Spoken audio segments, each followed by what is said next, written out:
Hey everybody, I'm Margle Fumf. Today on the 2025 Nancy Drew Games Marathon, the Wheel of Randomness has picked game number 19, Haunting of Castle Malloy. This is the game where Nancy goes to Ireland. A man has disappeared a few days before his wedding, and Nancy needs to find him. So it's a kidnapping mystery. And our main suspect is an evil banshee. We're going to see the banshee at the bottom of the screen. You know, the flying monster that foretells death? Yeah, that's our main suspect. Hi, I'm Nancy Drew. This is my center of operations, my desk. And it's a very wonderful desk indeed. When Kyler Mallory called me from her home in London and asked me to be her maid of honor, I was a little reluctant.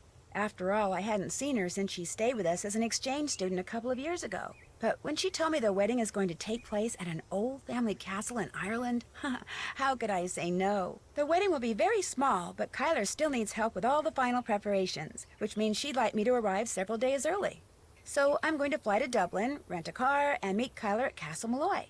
She warned me that the place is somewhat in need of repairs, whatever that means. And unfortunately, by the time I get there, it'll be night. But I've never been to Ireland before, and I've never even seen a real honest-to-goodness castle, let alone stayed in one. Okay, hasn't Nancy been in like 500 castles and mansions at this point? It feels like something she's done a lot. So the fact that it may be dark and run down just makes it more of an adventure. And you know me, whenever the question is who wants to go on an adventure, my answer is always, I do. Nancy will be married to adventure. Will she be married to Ned? No, she's marrying adventure. I want to go adventuring, adventuring, adventuring. Okay, so here is Matt. Here is the groom who has gone missing. And then this is Kyler looking kind of mad for her wedding photo. Yeah. Huh. I mean, he looks happy. She looks kind of furious. Let's play on Junior Detective mode. So Nancy flies to New York and then flies all the way to Ireland. Direct flight? In preparation for our landing, please make sure your seatbelt is securely fastened. Direct flight? All right, nice. So your plane was on time, your luggage arrived, your rental car was waiting, everything went without a hitch? Yep, and according to Kyler's directions, I'm within 2 kilometers of Castle Malloy. Now stop worrying about me and get over to the Dunhills. What time is it there? Around 2. The party just started. It's gonna go all day, so I've got plenty of time. Are you driving? Yes, Ned, I'm talking on my cell phone while I'm driving, but it's okay. There's absolutely no traffic. And I think I see the gates. I gotta go. Say hi to the Dunhills for me and have fun. Without you? Yeah, right. Take care, Nancy. Banshee attack. Oh, Oh, no! Did you see the Banshee? It was really hard to see. no! What was that? It was really hard to see. It was only on screen for like half a moment. So Nancy crashed. Nancy crashed her car. Oh dear. All right, so I go up, down, left, and right. Nancy can't walk in the dark because it's very scary. So let's see. I think she follows this pathway up here to the castle. Fortunately, the pathway's relatively well lit. Yeah, it's a good thing she crashed right outside of the castle. Like, if she crashed 5 miles away from Castle Malloy, she would have been in huge trouble. She would have had to do hitchhiking or something.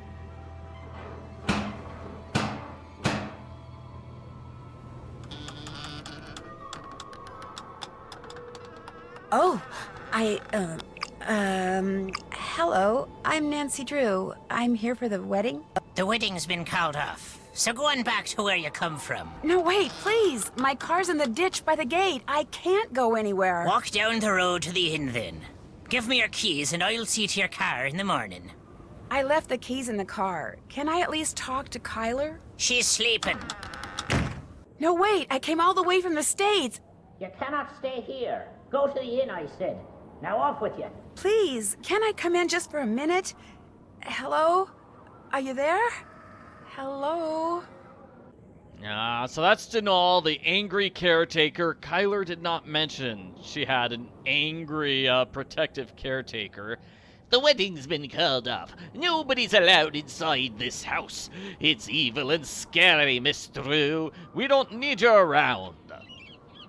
Okay, I think I did like 3 different accents there while trying to do an Irish accent. Sorry about that. I have never been to Ireland, so I don't know how to do the accent perfectly. So we have a doll that looks a bit like Matt, and it's a sheep!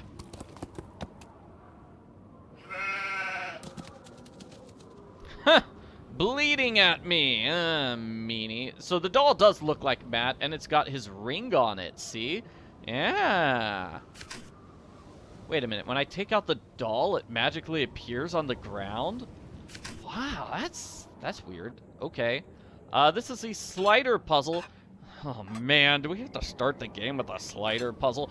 Yeah, I think we do. So what we want to do is make it look like this. So it's got 2 horses, and then a cool Irish design at the bottom. Oh man, I wish I could make like cool art designs like that. I don't know what you call it. I mean, that's like the mess I make whenever I'm trying to tie my shoes. That's what it looks like. So let me see. Let's just get the messy stuff at the bottom, I guess. And then this is the corner, right? This has to be the bottom corner. So that's going to go there. And then this goes on top of it. This piece is going to have to go here. So I'm going to put... No. Okay, I'm just going to move everything up. I'm sorry, I have to think about this for a moment. Yeah, just move everything up. Like that. So I've got these 2 pieces here. I'm going to want to put them at the bottom. So in order to do that, I'm going to have to put this piece directly under that piece, because it's supposed to go left of it in the final thing. So let me just move them around so it looks like this. Where this piece is directly under that piece, and that way I could just slide them all down. Just sliding them down, slide them down, slide them down. And now goes left, that one goes down, and now they're perfectly in place. So now I have to do the exact same sort of trick with these pieces. So this piece has to go directly underneath this piece. That way when I move them, it's left, and that's right. And there we go. I think I've got the bottom completely finished. So next, I kind of have to do the same sort of trick, but sideways. So to get the 2 pieces on the far left, I think I might have them perfectly in place already. Like this one and that one. Nope, that's not it. So what does go on the far left? I don't know. Let's take another look at the finished. So it's going to be fire design and then the horse head. Oh, come on! It reset the puzzle? No, not fair. Cheating. Cheating. I had it right. Oh man, is that a bummer? Okay. Oh yeah, this is a slider puzzle where you can do that. Yeah, you can make big jumps like that. That's cool. Alright, here's gonna have to look like that. I'm gonna have to move that piece up though, so, let's move all these around.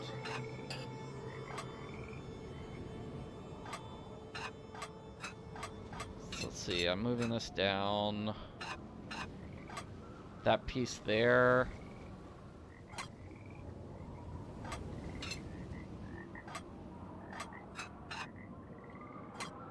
Yeah, I'm gonna have to do the same, like, trick I was doing last time, where, see, this piece is left, this piece goes left of that piece, so actually that one needs to be the one on the bottom. Okay.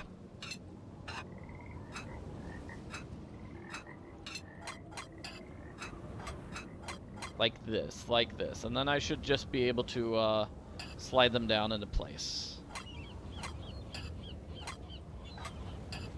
This, it goes left, that goes down, this goes right. Yeah, there we go, that looks beautiful. Okay, so, moving on to the horses. I'm still not sure what goes in the upper left spot, so maybe... Like, I know it's got to be this horse and that thing, but what goes in that spot? And, yeah, so those, So give me a second, maybe the hole is in the upper left spot, and that's how it's supposed to go? In which case, what's the piece that goes here? So,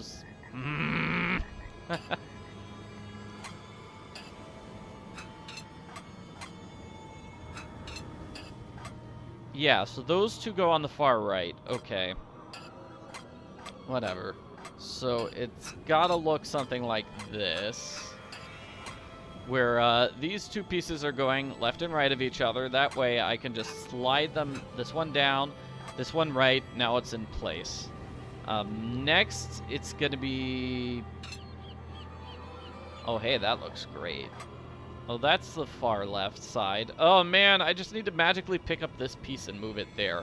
So the hole is not on the left, then. It's on the right.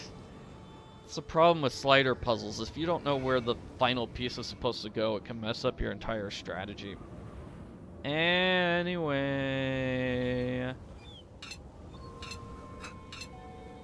Let's mess up these pieces. Get them all messed up. So these are the two pieces that go on the far left. I've got them side by side. That way I can just slide them like this into place. This one down, this one left, this one up. Yeah, it looks like Done. a piece is missing.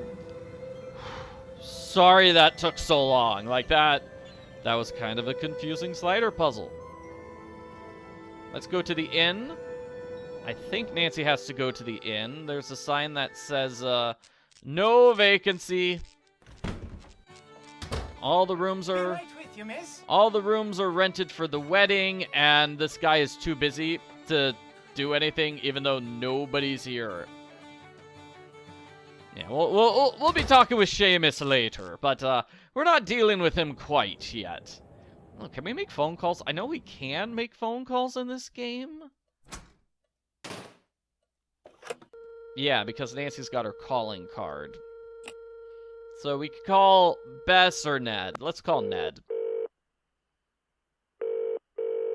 Hi, this is Ned. I can't answer the phone right now, so either leave me a message or just call me back. Bye. Hi, Ned. It's me. Just checking in from the Emerald Isle. Call you later. Bye. Wow, that was kind of a useless call. Let's try calling Bess instead. Hi. If you're trying to reach Bess Marvin or her super cool cousin, George Vane, you're out of luck, because neither of us can pick up right now. But be sure to leave a message or call back, okay? Because you know what they say. Your call is very important to us. Hi, guys. Just wanted to see what's going on there and tell you what's going on here. Catch you later. Bye. How many times did Bess and George, like, do that phone call? That seems like it required a lot of coordination. Do they share a cell phone? Is that it? Did, like, Bess get in trouble and now she has to share cell phones with her cousin George? I don't know. Anyway, we can't go inside the inn. We're going to have to go back to the angry caretaker.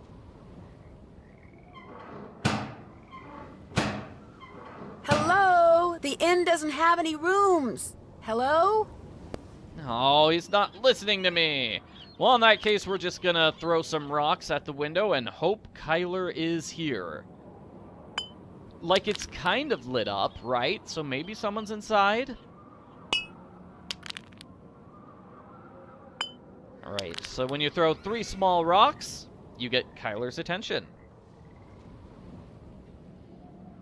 Alternately, if you throw one of the big rocks, it can just break the window, which is really mean, and I don't want to do that, so I did not do that. But here we go. Now we're going to meet Kyler officially. Deaf are you now? I told you cannot be staying here. Joel, what are you doing? That's Nancy Drew, my maid of honor. Let her in.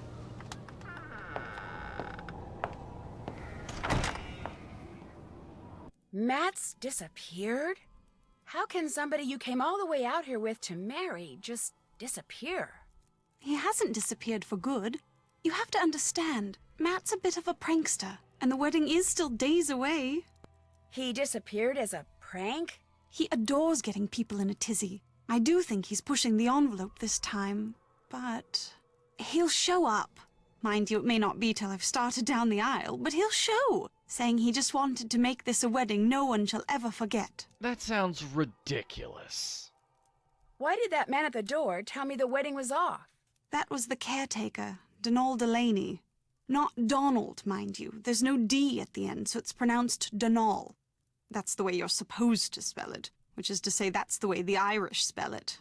Proud of his heritage, huh? Indeed. Which would be tolerable if his love for the Irish wasn't accompanied by an abiding distaste for the British. Now, he rather likes me, but that's only because he considers me to be Irish, since I'm directly related to the man who used to own this place. When it comes to my British fiancé, Donal detests him, which is why he was so quick to tell you the wedding's off. He wants it to be off. He came right out and said, if I am to be married in Castle Malloy, it simply must be to an Irishman. Said my marrying a Brit would upset the fairy people, or whatever he calls them. Well, I mean, obviously you can't get married if it's going to upset the fairies at the castle. Do you have any idea where Matt disappeared to? No, but I know he didn't go far. The fact is, sometimes I hear him. You know, his voice. I can it's very hear faint him and muffled, calling but in it the sounds like he's air calling to tonight. me, saying things I can't quite make out. Hold on. Teasing me, the lout. So I know he's somewhere close by. He'll be here for the wedding. I'd stake my life on it. Of course, I remember well your penchant for solving mysteries. So if you want to give this one a go, by all means do.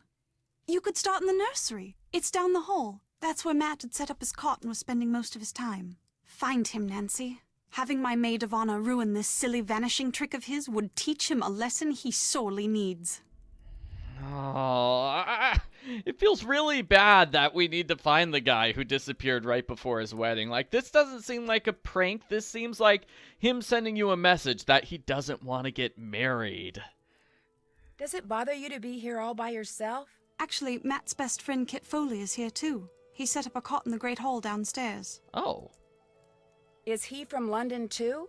He lives in London now, yes, but both his parents are Irish. You could practically hear Donal's ears perk up when he heard that. Ho, ho, ho, ho! That's right, Donal really wants her to marry Kit, the best man. And, well, at this point, he's the only man. There's nobody else around. Matt's missing. What are you doing in here, if you don't mind my asking? Reading. About myself, in a way. You see, until my grandpapa died and left me this place, not only did I have no idea that this castle existed, but I had no idea my real name was not Mallory, but Malloy. Apparently, Grandpapa changed his name 50 years ago, so no one would find out he was Irish. Why didn't he want people to find out he was Irish? I think it had something to do with his brother, Brendan, the man who owned this place and was living here when it exploded during World War II. He was rumored to have been a double agent, supposedly doing top-secret research for the Allies, but in truth passing his findings on to the Axis. Not exactly a brother you want people to know about. If the rumors were true. Anyway, ever since I found out I'm a Malloy, I can't stop reading about Ireland. So many different people have populated this country at one time or another. The Celts, the Druids, the Gaels. It's all quite fascinating. Have you come across anything in here that indicates whose side your great-uncle was really on? No, and if he was half as smart as he was reputed to be, I highly doubt I ever shall. He was quite the inventor, I do know that. Everything that remains in this place seems as if it's been tinkered with. Even his daughter's dollhouse, of all things. Yeah, we're gonna have a puzzle with the dollhouse. And yeah, if Brendan was a spy, if he was a good spy, then he wouldn't leave evidence of his spy work. I don't know. Nancy's mom is a spy and the silent spy, so like spy work runs in Nancy's blood. Where does Mr. Delaney live? All I know is he comes at dawn and leaves at sunset. I can't fathom what he does all day, but he always seems to be puttering away at something. When he's not working, he spends most of his time down the road at the Screaming Banshee Inn.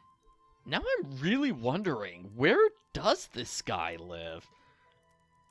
How long has he been the caretaker? I don't know that either. A long time, I should imagine. Seeing as he more or less came with Grandpapa's estate, I should let him go.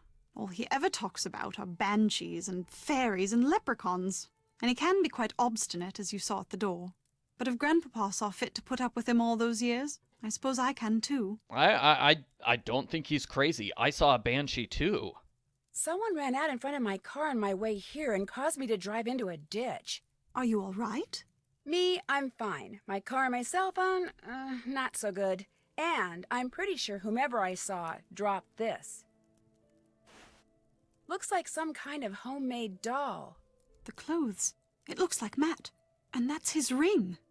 What did the person who dropped this look like? I didn't really get a good look. It was dark and I was distracted and it moved so fast. Frankly, I'm not even sure if what I saw was a person. Donal, the caretaker. When we realized Matt was gone, straight away Donal claimed Matt had been kidnapped by fairies. Which is of course utterly ridiculous. It was probably Matt himself you saw, tricked out in some costume and leaving that doll behind just to confound us. Well, I do hope he's enjoying himself, because as soon as we're married, that will be that. No more practical jokes. Ever. So you think he was, like, dressed up like in a banshee costume and just hiding and waiting for hours and hours until somebody arrived? That seems far-fetched. When you said you sometimes hear Matt, where are you when that happens? In here? In here, in the nursery, sometimes outside. His voice is always very muffled and very, very faint, so I can never tell where it's coming from or what he's saying. But it's Matt, I'm sure of it. Has Mr. Delaney ever heard him? If he has, he won't admit it. He says the fairies or whoever took him would never allow such a thing. Straight away, he said Matt was gone and was never coming back.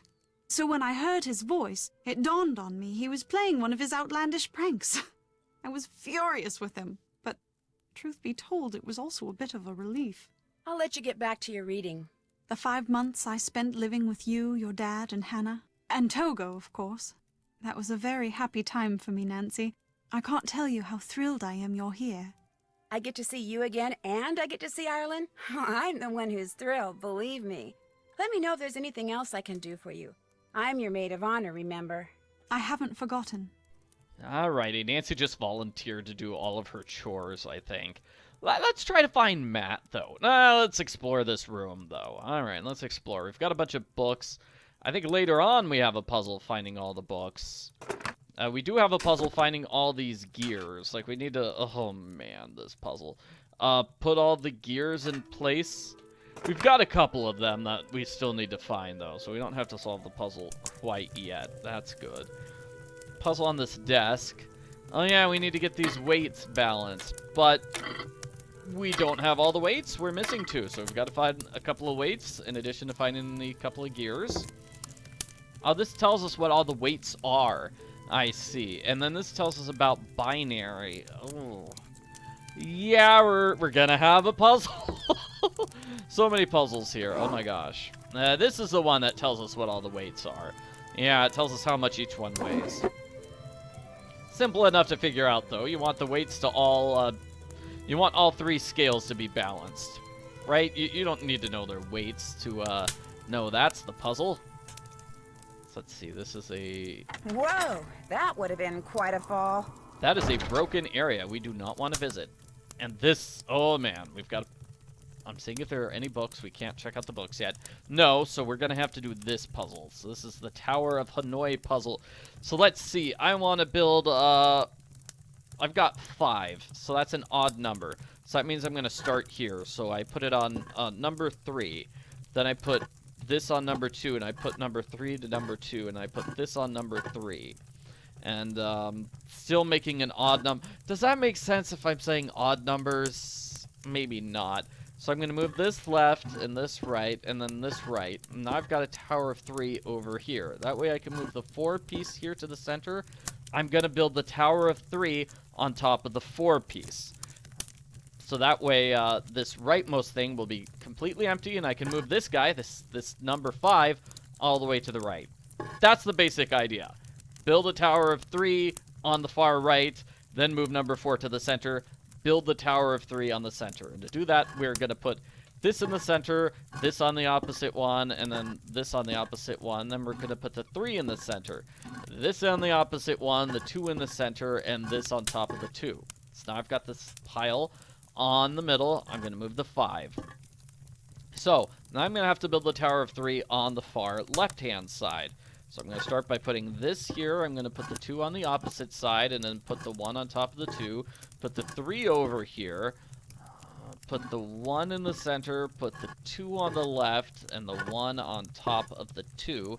So now I've got the 4 completely uncovered because I've got the 3 stack on the far left.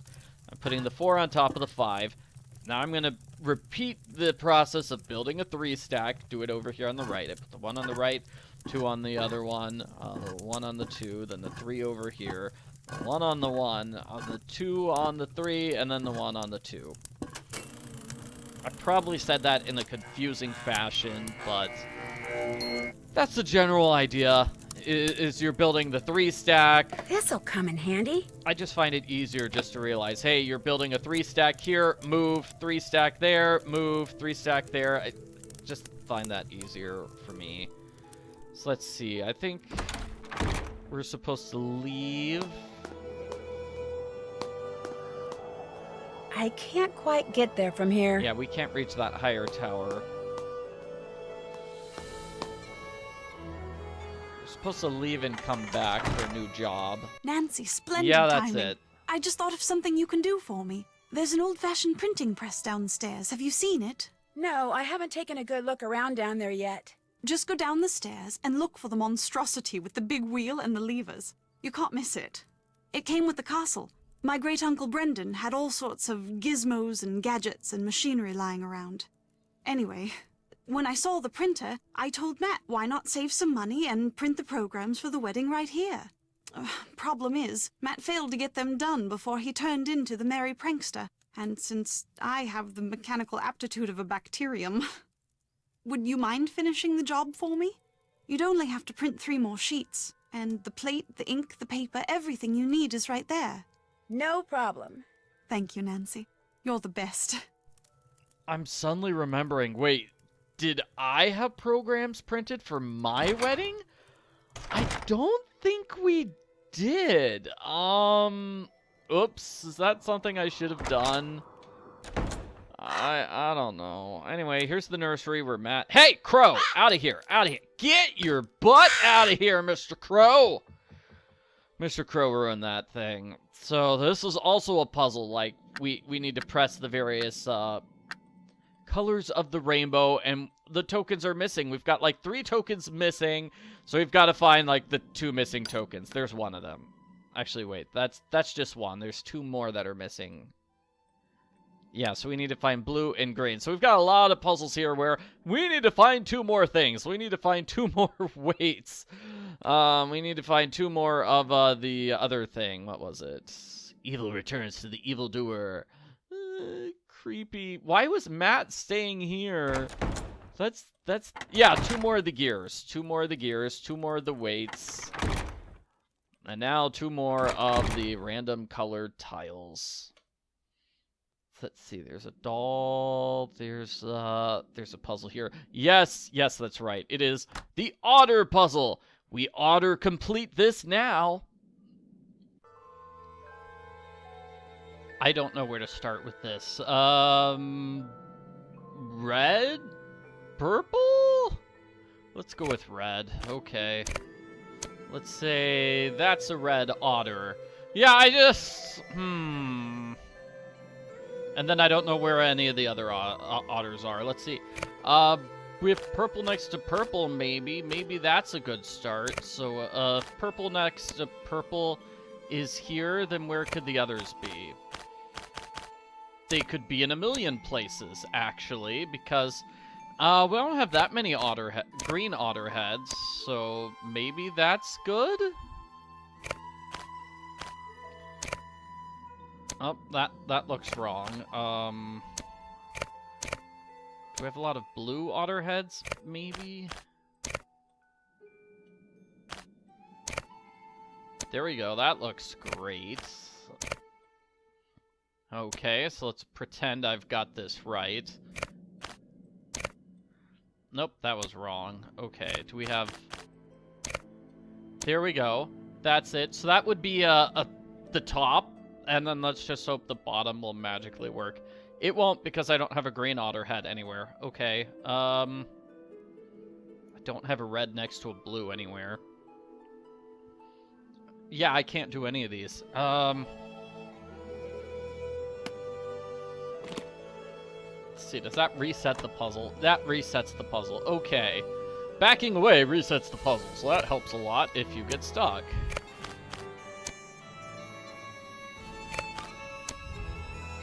Yeah, I'm not entirely sure how you're supposed to figure that out. Okay, how's this? Those look good. Those all look great.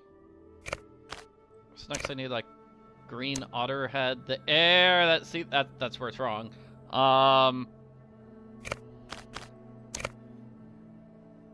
No, that's not right. This, maybe? And then a blue next to a purple. Like this. Like that. Okay. Please be right. But now I've got like 3 greens on the left-hand side, and that can't possibly be right. Yeah, there's no way this combination of greens works. Like that works, actually. Yay, everything fits except for that one piece. That one piece. So maybe if I swap the tops? No, because then I need purple autumn butt. Otter butt, sorry. Not autumn butt. Gosh, I kind of want to call Bess and George for this puzzle, because I have no idea how we're supposed to solve this on our own. That looks good, except it's wrong. So, yeah, let's save that for calling Bess and George, maybe? Oh, and here's a coin. Yeah, we get a coin for rocking this. I remember that.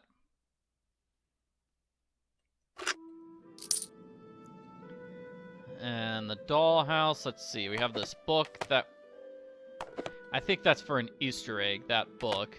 Because we have a lock that looks like it. And then here's a puzzle we have to do like 3 of these. So this next to some sort of knight, next to that piece. And then the cow is directly above the pig, and the pig is directly next to the rocking horse, so that's correct.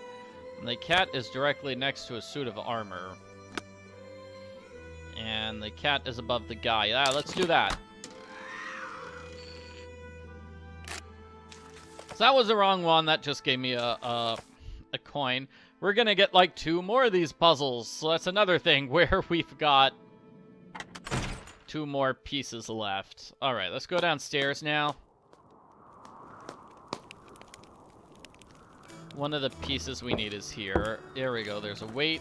It's just being used as a paperweight. And then here's the printing device. Let's see. We grab that printing plate. Yeah, we're gonna need like 4 of those printing plates.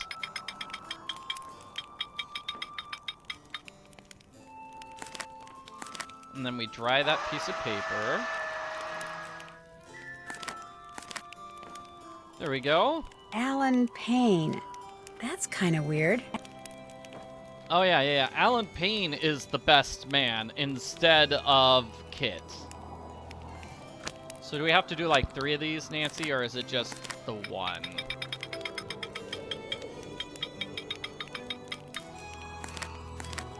I think it was 3. I should use black ink to print the programs. I should finish what I just printed before I take more paper. Okay, Nancy, you're getting bossy.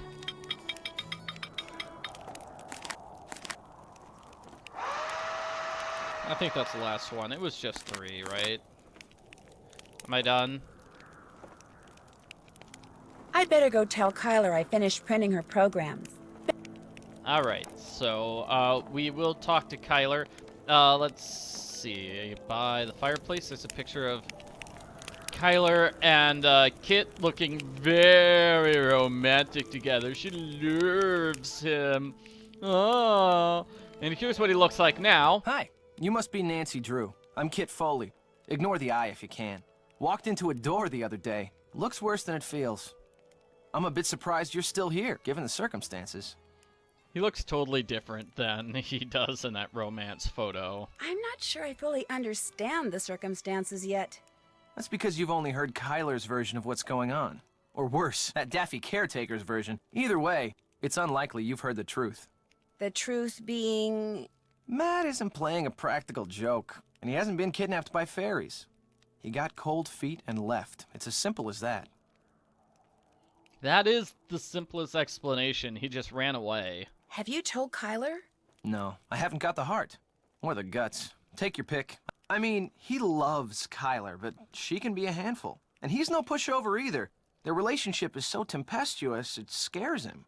She thinks once he makes a real commitment, everything will be fine. But he's not so sure. So he bailed. I don't think the possibility that he walked out on her has even occurred to her. She's in a raging state of denial, and I, for one, don't see any harm in allowing her to stay that way. I seriously doubt he walked out on her for good. It's just that for Matt, marriage is way too much, way too soon. Like, these sound like reasonable arguments, but we know he's secretly in love with Kyler. We just saw that romantic photo, so, like, I don't know, man. I think you want the wedding to be off so you can marry Kyler. When or how did you realize that Matt had disappeared? Kyler and I went for a walk, came back, and the next thing I knew, Kyler was saying Matt was nowhere to be found. Where did you last see him? In the nursery. He always seemed to be in the nursery fiddling with things. Whenever I'd tease him about it, he'd always give me this impish little grin like he was up to something. When I checked the nursery and saw that Matt's suitcase and backpack were gone, it finally dawned on me that he had left and he wasn't coming back. Of course, by that time, Kyler had convinced herself that he was simply playing one of his practical jokes, and I couldn't bring myself to burst her bubble, so I didn't. If you and Matt are best friends, how come he didn't make you his best man?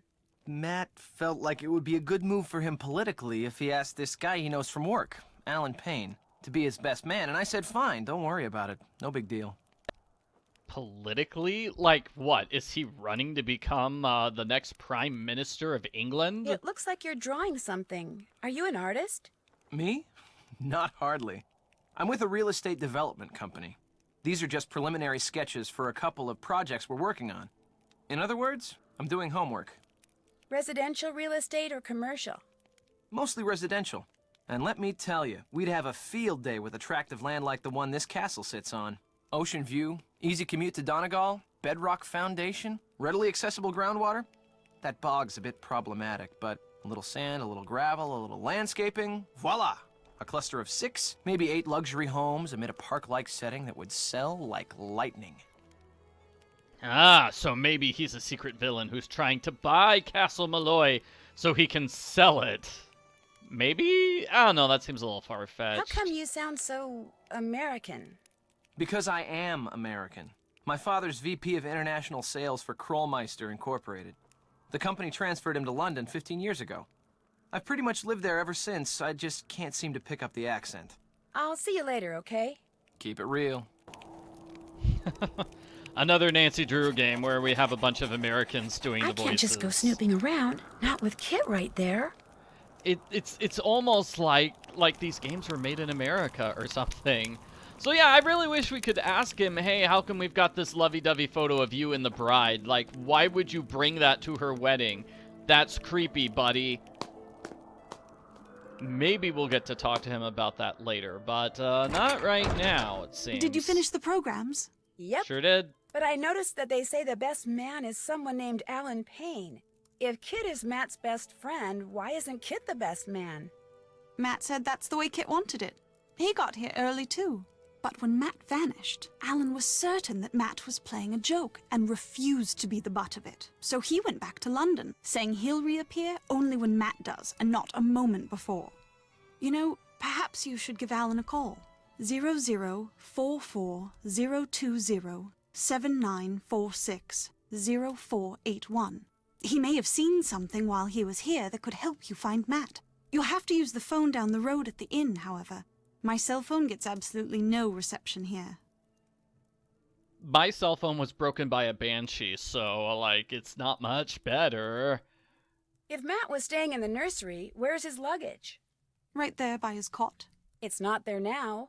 But it was there, just last night. I remember seeing it when I peeked in to see if he'd finally decided to reappear. At least, I think I saw it last night. If it's not there now, perhaps Donal moved it, took it to storage or something. Because I know I saw it after Matt went missing. So it's around here somewhere, just like he's around here somewhere. I'm sure of it. Someone moved Matt's luggage, but who did it and why? And where is Kyler staying? Is there a bedroom here? Where's Nancy going to be staying? I don't want to fall asleep like in the cold area that's missing half the wall. Did you know when you decided to hold your wedding here that half the place is pretty much rubble? Oh, yes. Mind you, I didn't even know that Castle Malloy existed until Grandpapa died and I was notified that I'd inherited it. At which point the executor of his estate sent me pictures and assured me that despite its appearance, it was in fact habitable. When was the last time someone lived here?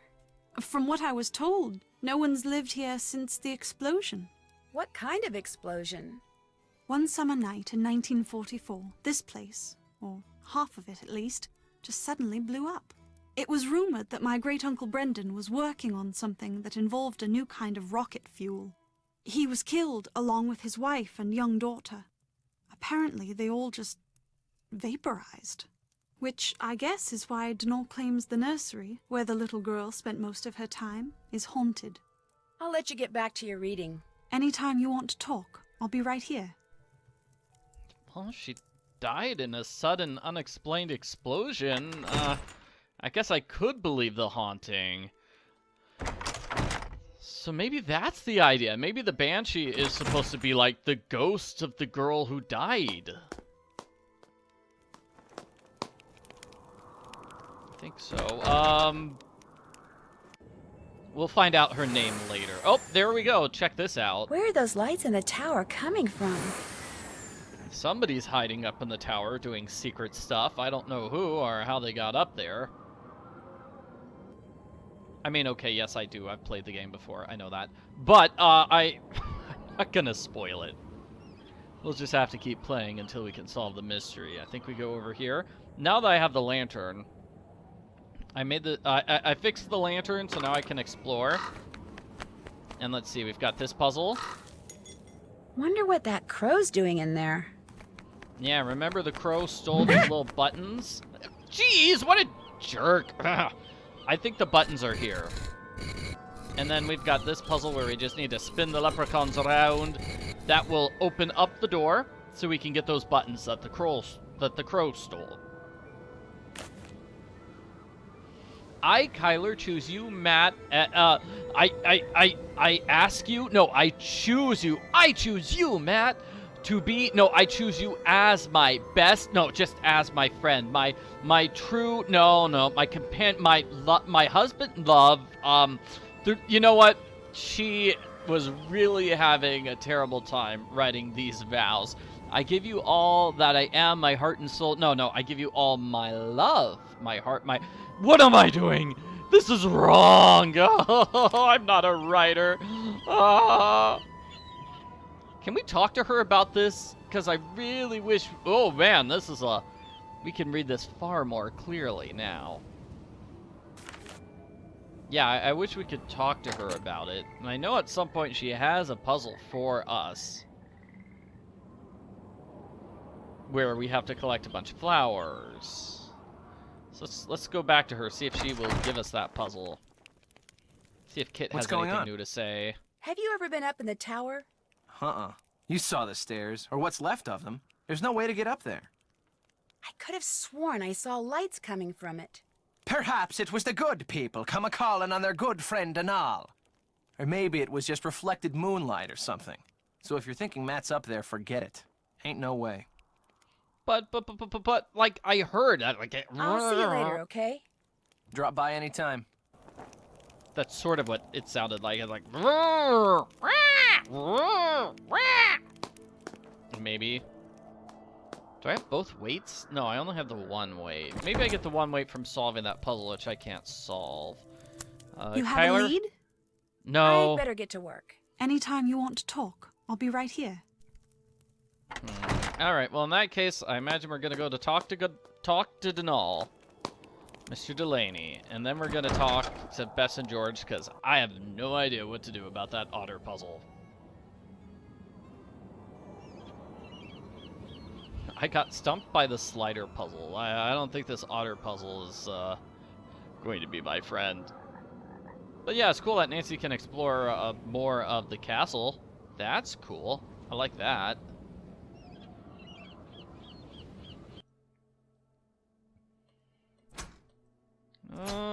Let's call the friends first, maybe. Oh, and we could call Alan. Yeah, we have to call Alan. Yeah, we gotta do that. Hello? Yes, hi. My name is Nancy Drew. I'm calling from Castle Malloy. I'm Kyler Mallory's maid of honor. Yes, I remember that name. Has Matthew finally put an end to that ridiculous prank of his? No, I'm afraid he's still at it. But if you have a second, could I ask you some questions? It should be a minute or two before my ride gets here. What's on your mind? Do you have any idea where Matt may be hiding? None. And if what you're really asking is, am I in on his little joke? The answer to that is absolutely, unequivocally, no. I detest practical jokes. So is this the first time Matt had ever been at Castle Malloy? Because I get the sense that's the first time he was ever at Castle Malloy, so he probably wouldn't know where a good hiding spot would be. Do you remember Matt saying anything odd? Anything that in hindsight might suggest where he went?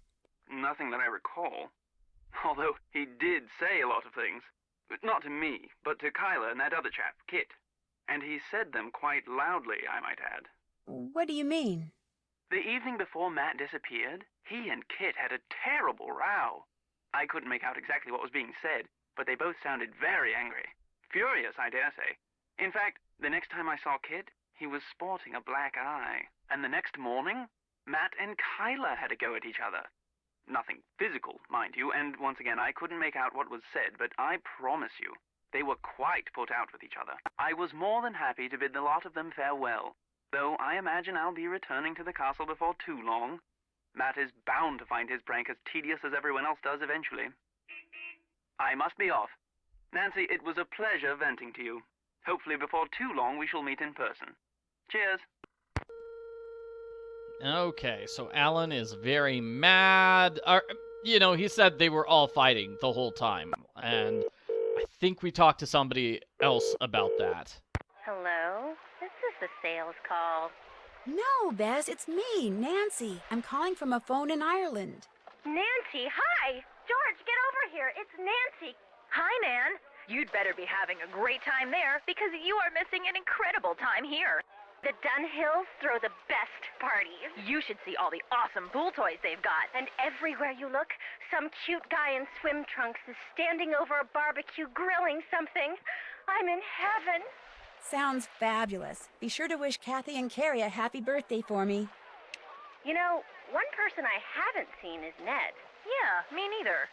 He said he was coming. I'm sure he'll be there. So, what's going on with you? I crashed my car. Just as I got to the castle, some very strange-looking person ran across the road in front of me and made me drive into a ditch.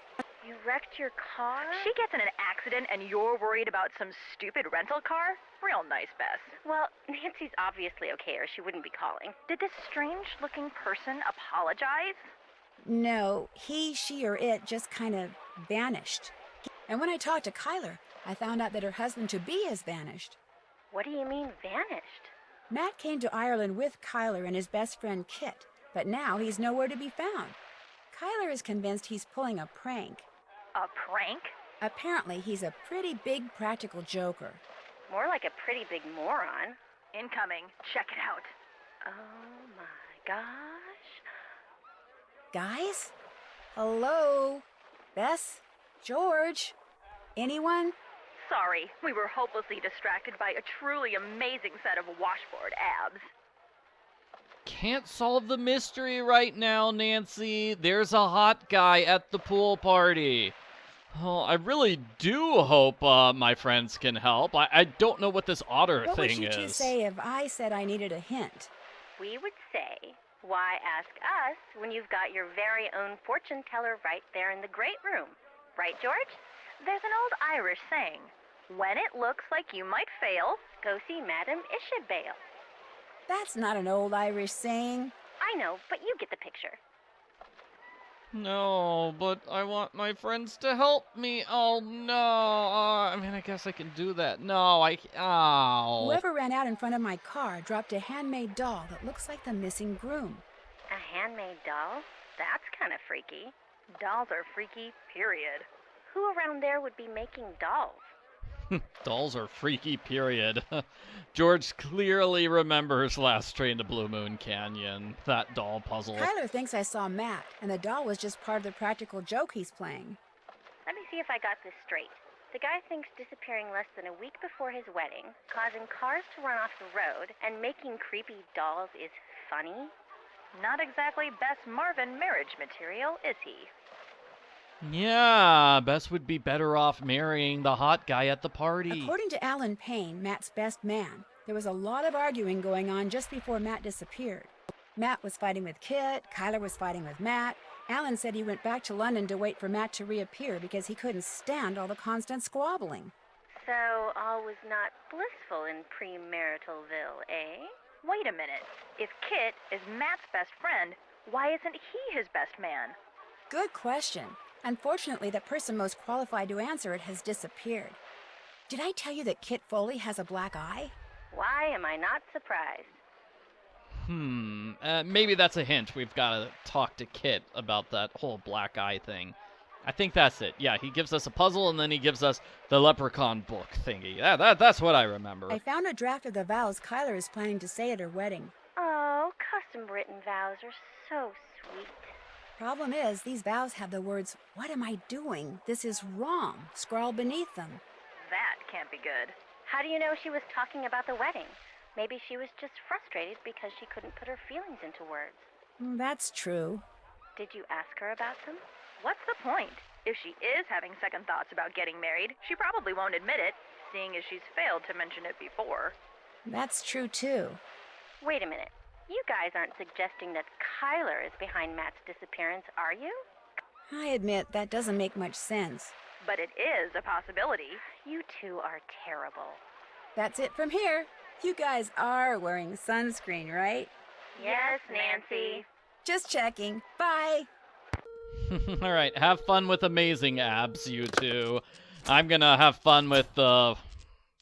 Well, I'm gonna have fun with the angry guy. He's right here. Diddle. Hey, what are you doing here? You're not so keen on staying at the castle after all, then? I don't have a choice. There's no rooms here at the inn. I have to be staying in the castle. I'm staying there. I just wanted to talk to you. Come to me for a bit of aid and advice, did you? Well, I've got none to give. Not till I got the day's troubles behind me and a crow's nest in front of me. Ah, your days are full of troubles, just like mine. I don't blame you a bit. I also have no idea what you're talking about. The mixmaid suddenly took ill, leaving poor Seamus on his own, running back and forth trying to mix and serve at the same time. I heard her soon as I walked in, yet here I sit, dying of thirst. I'll do no talking till I get me crow's nest, and there's the sorry truth of the matter. But now, were some spry and spunky lass to lend poor Seamus a hand by taking over the mixing for a while, that would surely speed the plough. Maybe, but I don't feel like playing mixmaid right now. Well, when you do, don't come bothering me. Just go on over to the mixing counter and get down to work. Yeah, what makes you think that I'm a bartender? Come on, I'm just a random person who's never tended bar before. So, alrighty, so now we get to play a couple of games here. We've got Difference Detective. Oh no, not this. We need to find all the differences between the two pictures. Let's see. There's a bow on that, and that's about all I can find. This, and then that, and then there's something there, and I'm sure the planet's weird. and the satellite dish, and we've got this thing, and then something on the salad. Yeah, and then this door hinge. Yeah, and then this crater maybe. Oh, okay. I'm not doing too terribly. I'm sure there's a missing star somewhere. Yeah, and maybe like a button on this guy's chef hat or his shirt. Buttons look the same. Oh man, I've got a minute to find it, so that's no. Stars look the same. The burger! I got it! Hooray! Okay, that's an item we need. And next, how do we play darts? Start your attack. Countdown must be exactly 0. Exactly 0. Jeez, really? Alright, so I need to get 201. Let's shoot for the middle here. That was not perfect. Okay, 151. There we go, 100. 51, okay. Now I just need 1, so I'm gonna throw those away. I'm gonna land in this 1 spot. Okay, so I've gotta land near the middle of the 1. Got it! Exactly 0, that gave me another doll. So the doll's for the game in Fiona's room. Oh, darn it, I wasn't supposed to say her name. Yeah, it's for the little girl's room. Oh man, and these definitely look like a contest. Like, here's a picture. Clearly some sort of, like, Nancy Drew mask contest. Or is it Venetian Festival, huh? So, yeah, that was probably for Phantom of Venice, which was the game that came out right before this one. Yeah, so they probably did some contest on Her Interactive's website saying, hey, we're making masks for Phantom of Venice. Best pictures, get your picture in the next game. Alright, so we do have to see Madame Isbael. I don't know if she'll give us a hint as to how we can win that one challenge, but we have to do it. Oh no, I don't have the money. Oh wait, there's a coin. Oh, thank goodness. I want a hint. I would like a hint. The otters. What's the deal with the 9 squares in the nursery? The ones with the cute, colorful little otters on them? So she does give us hints. Nice. Oh, hey, and she gave me the next weight. Move them and spin them till the otters line up, with color matching color and bottom matching top. Yes, but I need more of a hint than that, because that's... Oh, man. I need way more of a hint than that. Ugh.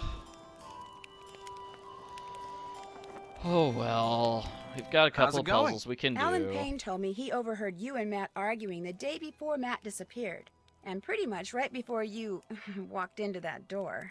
What were you doing talking to Alan Payne? I thought he might know something that could help us find Matt. I told you, Matt bailed. He doesn't want to be found. Look, like I said, Alan Payne doesn't really know Matt or me that well, okay? The fact is, he misunderstood what he heard. Matt and I have been friends for more than 12 years. We were just fooling around. Fooling around? You ended up with a black eye. I told you that was an accident. I'm clumsy. What were you two talking about? I forget. That's how inconsequential it was. Hey, I just remembered. Carla wants me to do the seating chart for the wedding dinner. Like I said, I can't bring myself to tell her there's not going to be a wedding. Anyway, I need to get to work on it, so you're gonna have to excuse me. Of course, you could always give it a shot. You just have to figure out where each guest should sit by taking into account their needs and preferences. What do you say? Sure, I can do that. Excellent. Just fill it out and bring it back to me when you think you've got everyone sitting in the right place. All right. I mean, this is realistic. You have to do this with weddings. But I think with my wedding, we tried to group people by something that makes sense. Like, okay, all the relatives from Chicago, they can all go together, right? 'Cause unless and until it gets done, afraid I'm gonna be pretty much incommunicado. All the college friends, they can sit together.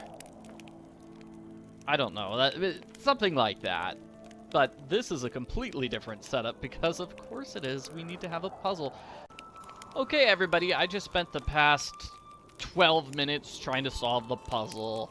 I got stuck and got frustrated. Turns out I was misreading the notes. So, note number 3 is Kyler needs to be next to the maid of honor. So that means Nancy's gonna go here, and then it's gonna be Kyler, and then it's gonna be Matt. So Kyler's in between Matt and Nancy. Nancy's to the right of Kyler. And that kind of contradicts number 4, which is guest seats alternate by gender on the long side. So they mean the left-hand side is the alternating by gender, not the right-hand side. Okay? That's where I messed up. Okay, so that means that messed up the one with Kit. Kit is between Alan and one of the ladies. So Kit has to between Alan and one of the ladies. Jane, maybe. I don't know. So the red guests are on the short side of the table. And we know that corner seats are of the same gender. So, like, Nancy, if Nancy's here, then we need one of the ladies there. Heather, no, it's got to be Lori. Maybe. Let's see. How's the seating chart run coming? it by him. Could you take a look at it? You bet. There's something funky about the left side. Try again. Yes, that's it. That's it. Okay. Yeah. So the reason I realized I had messed up was because I thought Kit was supposed to be on top, and if you do that, this happens. How's the seating chart coming? Could you take a look at it? You bet. The people at the top of the table don't look right. Try again. Yeah, so if you've got a problem at the top, he's going to say that first. So that's how we know the top is now perfect, is because Henry and Lori are fine. Great. So then Henry needs to be seated next to someone. Let's go with Taylor then. Why not? Taylor wants an end chair. Heather, Richard, and Jane need to be together, so it's got to be Richard and then Heather. Like that, because we've got Jane here. That's the only place where Jane can be, because the red ones need to be there. Colors need to alternate, so Heather, Richard, Jane are together.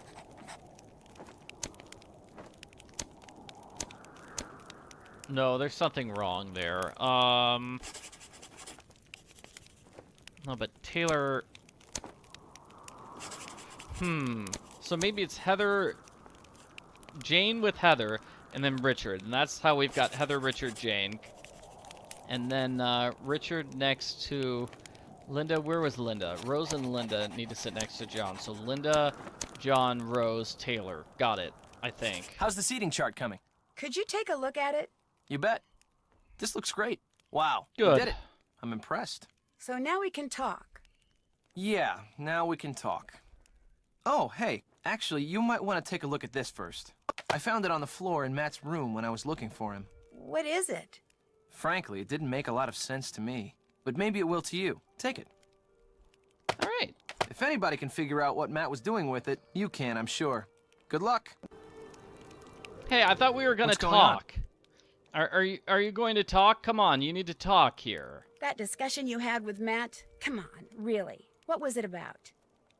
It was about Kyler. I was asking Matt whether he had truly thought through what being married to her was going to be like. The more questions I asked, the more nerves I struck, and the more uncomfortable and angry he became, until finally... He gave you that shiner. He stomped upstairs to the nursery.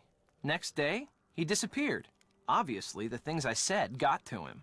So if I seem a little guilty to you, it's because I am guilty. It's my fault that Matt walked out on Kyler. Simple as that.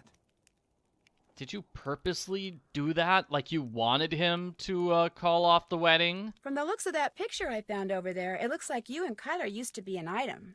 Yeah, we dated for a while. Didn't last, though. Now we're just good friends.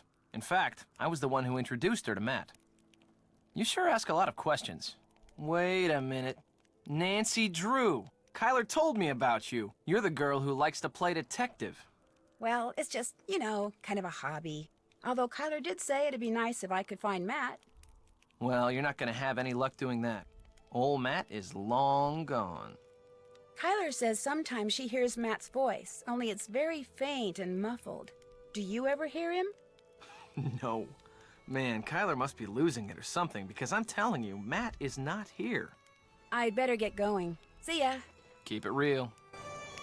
See you later. Alright, so I'm glad we've finally solved that puzzle. Yeah, like I said, I got stuck for 12 minutes because I thought Kit was in the top row.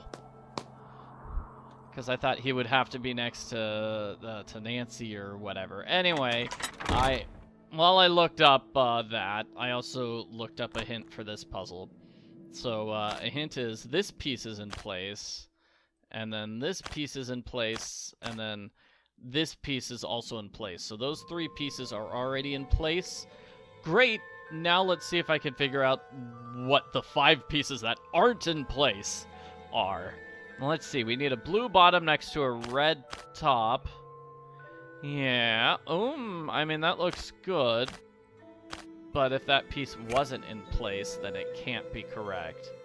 So that means the blue bottom and the red top must be this one. Okay, so now we need a purple bottom and a green bottom. Is there a purple bottom and a green bottom next to each other? Yes, but no. This one then?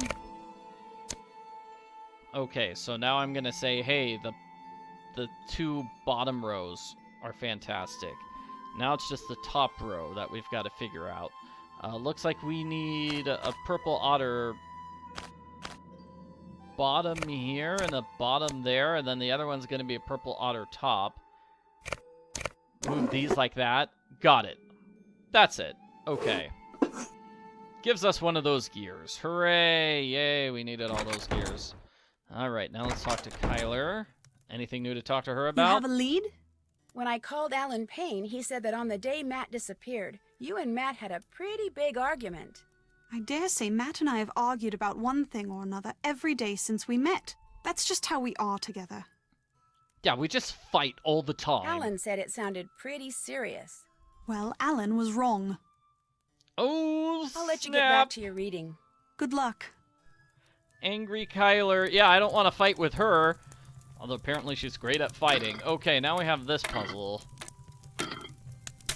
Oh man, this is a math puzzle. Yeah, let's see if we can figure that out.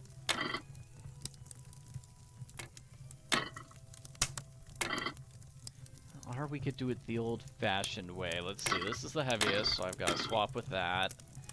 This is the heaviest, so I got to swap like these. Oh, that was a terrible trade. Closer. Oh, so close. Okay, so one of these has to be, like, very similar. No. Huh? Okay, fine. I'll actually do the math. No, I don't want to do this math. So, you'd get out your calculator, figure out the total number of, yeah, figure out the total number. And then get a group of 3 that matches.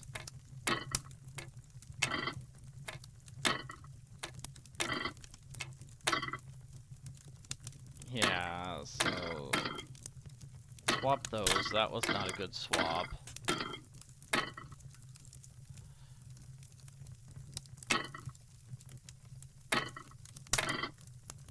Huh? No. Alright.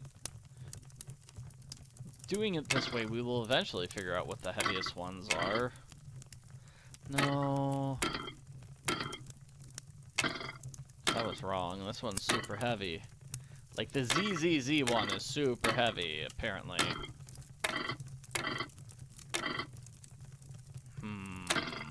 Yeah.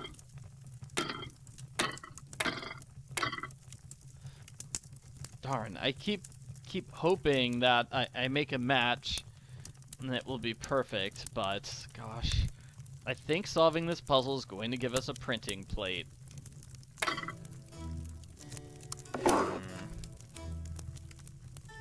45, like 40 gold. Mahogany and oak are the two very light ones, and so is ironwood. So those like 3 are very, very light.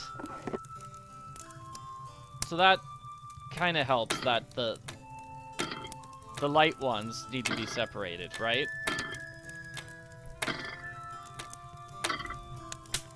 And then the heaviest ones probably need to be separated as well. I didn't look up which ones were the heaviest. But that's close. Now we see these are very close, so let's just switch the light ones among them. See how that works. Okay, so let's get yellow on the right. So it can't be yellow on the right. And if I get red on the right, and then swap these two. Nope, so that they're off by more. Oh wait, that was it! That was it, see? That's a way to solve the puzzle.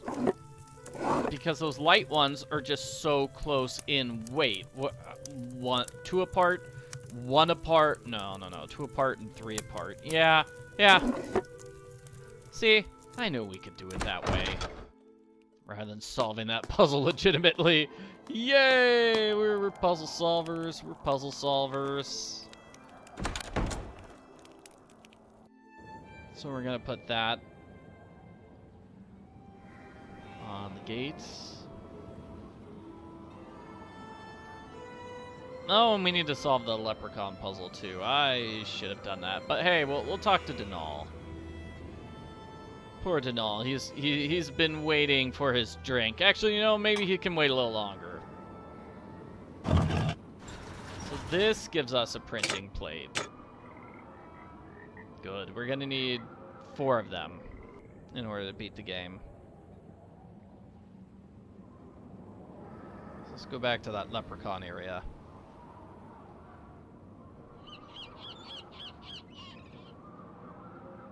Crows. No, those are seagulls, right?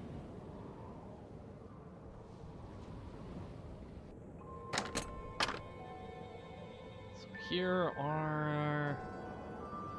here's the book. So FRB, LFRB. Okay. So the one with the... Let's get their tummies visible first.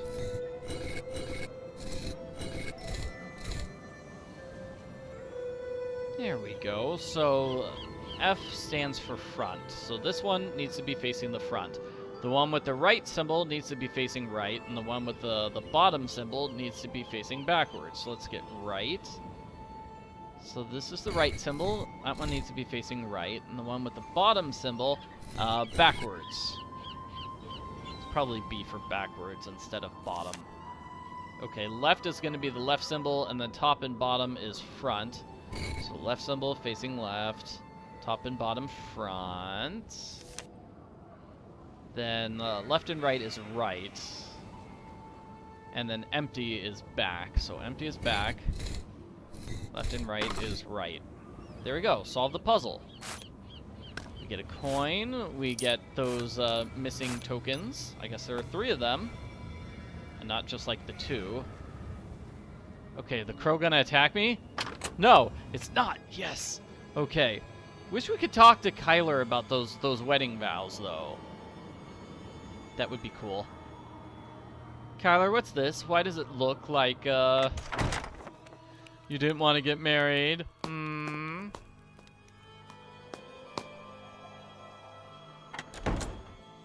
we're gonna put these on the wall here. What is that? What's what? Is that the crow? So it looks like we need red, orange, yellow, green, light blue, dark blue, and purple. I wonder why we don't press the one at the bottom. I don't know, but that has revealed a hidden passageway.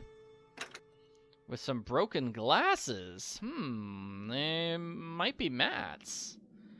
So in this hidden passageway, we have a piece of wood, and I thought we also have, like, a puzzle paper. Here it is. Yeah, it explains where to use it, or how to use it. Well, we're gonna have a scene when we leave this area, too. Yeah, you hear that? It's the Banshee.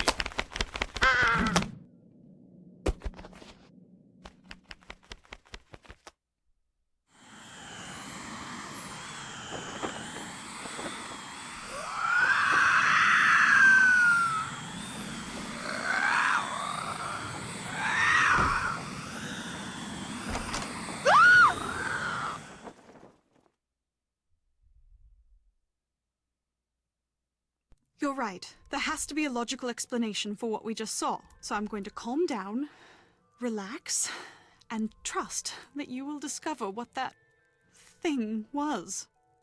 You are going to figure it out, aren't you, Nancy? I promise. It was a Banshee. We're all doomed. Matt's doomed. You have a lead? I'll let you get back to your reading. As soon as you find out anything, let me know. I mean, I'll try, I guess. All right. I wish we could talk to her about the Matt glasses thing. I'm gonna go play detective now. Good luck. Maybe we need to talk to Kit about the glasses then. All right, where are you, Kit? Did you hear something just now? Like someone screaming? Or was it just the wind? Actually, it was Kyler. She and I saw someone with long white hair reaching in through the window of the nursery. Kyler screamed, and whoever or whatever it was disappeared. How could someone reach in through the window? The nursery's on the second floor. The person was floating. Whoever we saw looked like the person that ran across the road in front of me when I first arrived. If Matt were still around, I'd say it was him. But since he's not around, maybe Denal has sprouted wings. Time for me to scoot. Drop by anytime. Yeah, I get the sense he doesn't believe us. I kind of don't blame him. Still. Okay, so the piece of paper that we found there in the nursery is going to go in the bog. Bog, bog, bog, bog, bog, bog, bog, bog, bog, bog. Where is it? Somewhere here. That's the problem with this game's map. It's large, and if we don't know where things are, we're gonna get stuck. So we use the board there. And this says, basically we have 2 rocks normally, so forward 1. That symbol means forward 1. Here it's to the right, so we've got to go right 1. And forward 2. 1, 2.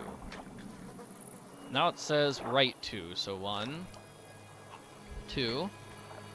Now it says forward 2, 1, 2. It's kind of a long maze, yes. And now it's left 4, 1, 2, 3, 4. Now it's going to be backwards 2, 1, 2. Now it's going to be left 2, 1, 2. Now it's going to be backwards 3. 1, 2, 3. Next is going to be left 2. Forward 1. Left 1. Forward 2. Will this puzzle ever end? Right 1. Forward 2. Right 2. Forward 2. Right 1. Forward 1. We finally did it. Oh my gosh, we made it here to this hut, which is in the middle of the bog. Yeah, so this is the Banshee's hut. This is where the Banshee's been hiding and living. So we need to grab this. That's a puzzle. Looks like I need a key. And we need to... I know we have a puzzle with this wool doll. We need to get, like, wool from the sheep. But I can't zoom in on that. And, yeah.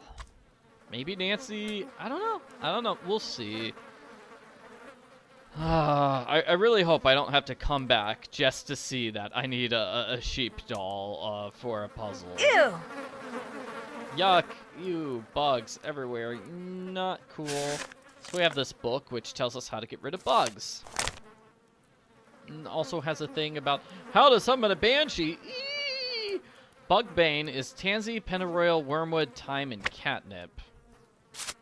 Tansy, pennyroyal, wormwood, thyme, and catnip.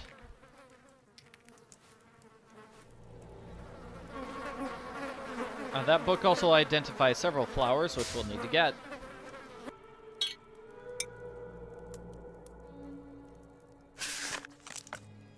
When we have the challenge of finding all the flowers. So, like, we can't grab the correct flowers from here yet.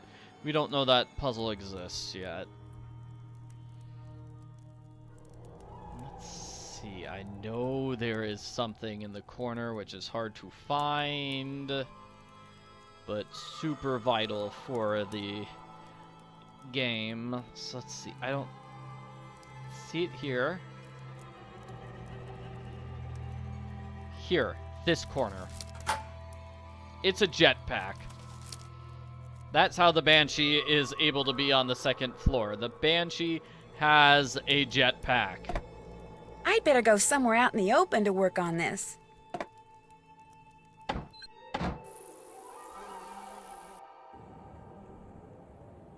All right, we could check the jetpack.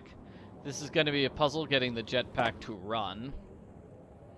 So I'm not going to mess with that.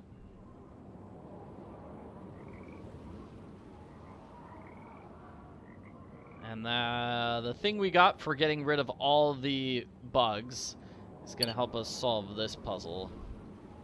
So there's a sign. Let's see, we need to get the dates in the correct order. 1845, 1916, 1801. So it's got to be a swirly symbol first.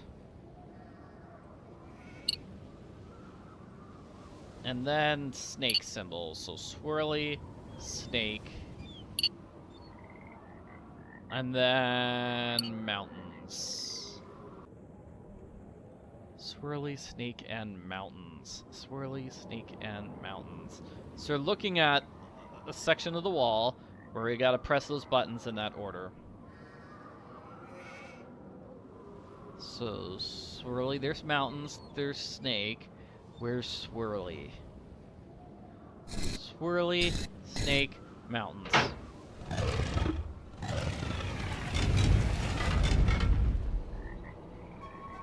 That gives us access to the right-hand side of the area. Sheep! I have a whole bunch of sheep here.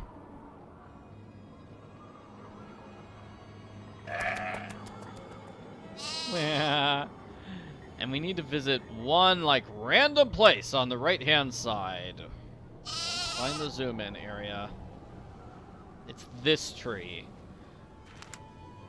Where we find this piece of paper drawn by Kit, indicating we're going to get rid of the paddock, we're going to make that a parking lot, we're going to have a golf course over here.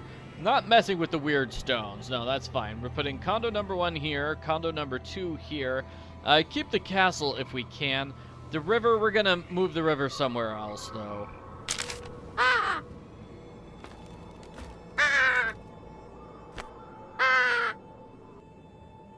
I agree. This seems mean and nasty, Kit. What are you doing? Secret plans for developing the land. Of course, even if Kit kidnapped Matt, why would that automatically translate into Kit gets to own the property? That would make sense. Here's the sheep paddock. We want to look there. I know we've got a gear here. There we go. There's one of those gears. And this is the sheep shearing machine, which we will be solving that puzzle later on.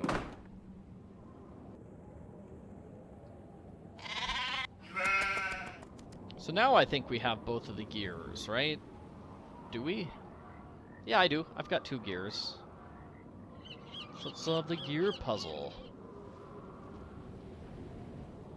Confront Kit over his evil secret plans. And ignore Denal, which I've been doing for most of the game. I feel bad about that. What's going on? I feel bad about that. Have you been to the hut? Have you ever been to the little hut that's in the middle of the bog? No. Don't tell me you've been traipsing through the bog. Are you nuts? That stuff's like quicksand. I had directions. Did Matt ever try to cross the bog? The only thing Denal ever said that made sense to Matt was, stay away from the bog. And he did. And you'd be well advised to do the same. Yeah, well, Denal didn't tell me that advice, so I can ignore it. I found the sketch you did on the ground outside. What's it for? What, that? I was just messing around. See, I'm into real estate, and whenever I see an interesting tract of land, I like to sketch out how I'd develop it. Just to, you know, keep the juices flowing. It doesn't mean anything. I was just doodling. Great, so it's okay if I keep this. Sure. Go right ahead. Time for me to scoot. Stay out of trouble. I think we're gonna tattletale on him to Kit. Let's do that. No. We're not gonna. We're gonna tattletale on Kit to Kyler, not Tyler. You Kyler. have a lead? Mostly I have a question. Do you know anything about this sketch? I found it outside. It looks like a drawing for some kind of housing development, for the land the castle sits on. Apparently Kit did them. Did you ask him to? No, and I seriously doubt Matt did either. Kit must have done those on his own.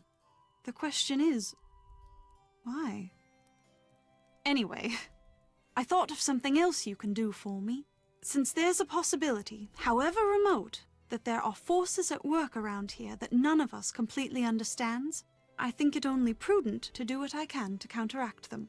To that end, I would like to include these herbs and flowers in my wedding bouquets. According to Irish lore, each of them is believed to be associated with things I could use a little more of right now. If you could pick them for me and put them in that vase over there, that would be wonderful. Here's a basket. This, of course, means that in spite of whatever it was I saw in the nursery, I still believe there will indeed be a wedding, because no matter who or what took Matt, you're going to find him, Nancy. I have to believe that. Please don't let me down. Don't worry. I'm never gonna give you up. I'm never gonna let you down. I'd better get to work. Good luck. So now let's run around and find all of the flowers. It's a flower challenge. Wait, where's the list? I need the list. So we need foxglove, euro, lavender, larkspur, rose, vervain. Yeah. Do you recognize those as some of the flowers that were listed inside the bog?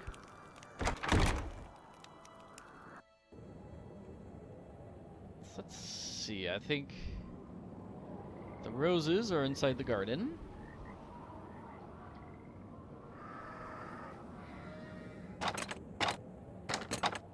So we go in the garden, we turn around, we're gonna grab the roses. And it doesn't look like we can grab any of the other flowers around here. Basically, we'll just visit every single place that has flowers. There's an old well. I think there's a fairy ring. This is sort of like a pathway I'm following here. Yeah. Fairy ring, that's got a flower. I could have sworn there was like a random spot in the middle or something. Or maybe the very bottom of the screen. Yeah, that sounds right.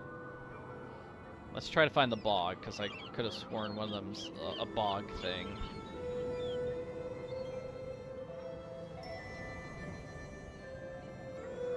There we go, there's the bog.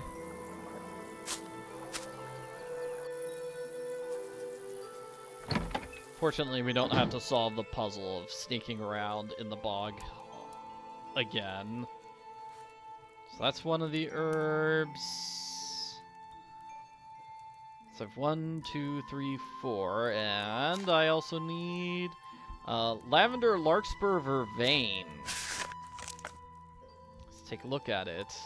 lavender by the base of the stones that reach towards the sky. Okay. And then vervain, maybe? Larkspur, marking an end to the road, so it's at the end of the road. And vervain is all who welcomes the land of Malloy.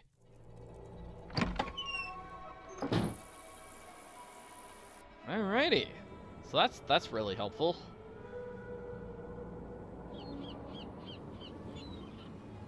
One's going to be on the road, one's going to be by the gate, and then one's going to be by those stones.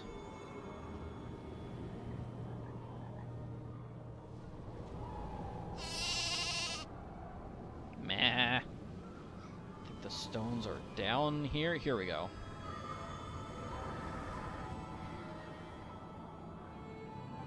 So let's see if we can find the stones that have flowers. Got them. Yeah, you could tell right away that's going to be an impossible puzzle.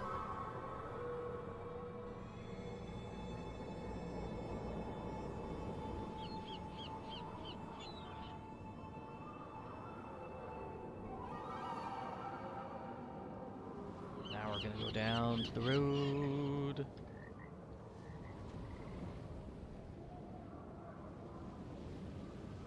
Poor Nancy's ruined car.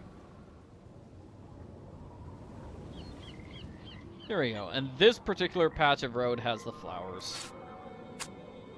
Is that something else on the ground? No, that's just a shiny rock.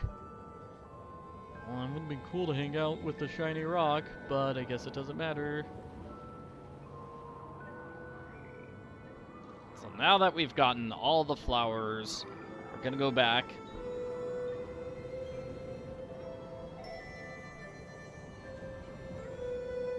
Gonna hear Kit and Kyler get into a fight.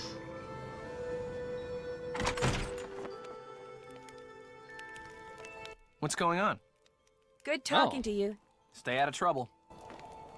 That doesn't sound like a fight at all. What's going on? Did I miss some flowers? Where's my list?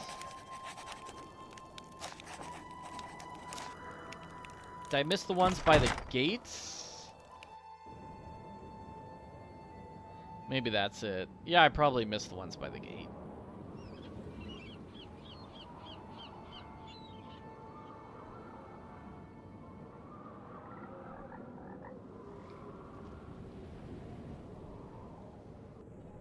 Over here. Nice pretty flowers.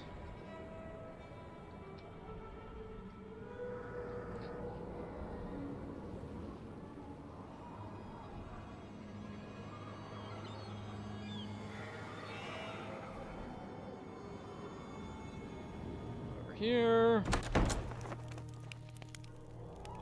Now, there we go. Now he's gone. All right, good. And what do we have? Matt's luggage. Dun, dun, dun, dun, dun. Kit was hiding Matt's luggage here the whole time. Ha ha! So he lied to us. He lied to us about the luggage. Those were just some sketches I made because I was bored. I do that all the time. I'm not after your property. Then what are you after? Nothing. Then why are you trying to tell me there's not going to be a wedding? Because Matt is gone. Matt would never walk out on me. Never. He still loves you, Kyler, but he's not ready to get married, and he just didn't know how to tell you. Oh, so he told you to tell me? Or was his leaving your idea? What'd you tell him, Kit? That I still had feelings for you? That it isn't over between us? Because it is. You know that, don't you? It is most definitely over. I'd better not go in there. What? What's in it? Yeah, so big fight between the two of them.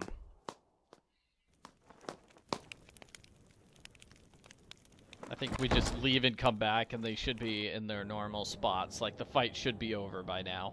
La la la la la. 3 seconds. I waited 3 seconds. The fight's over. Right?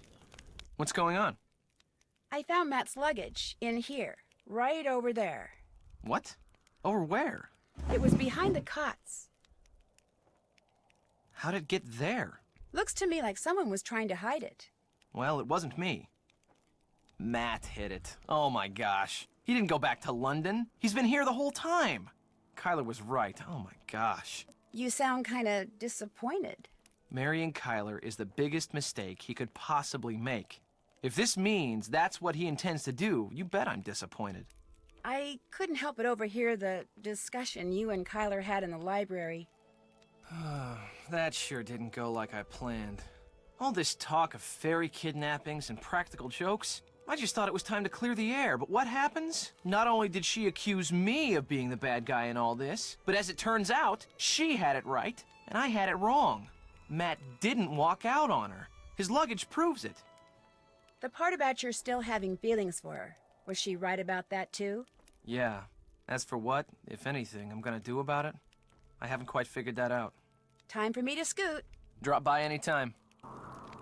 I knew it. I knew it. He still loves Kyler. How could you not love Kyler? How could you let her go? You've picked all the flowers? Yep. Go ahead and put them in that vase. There you go.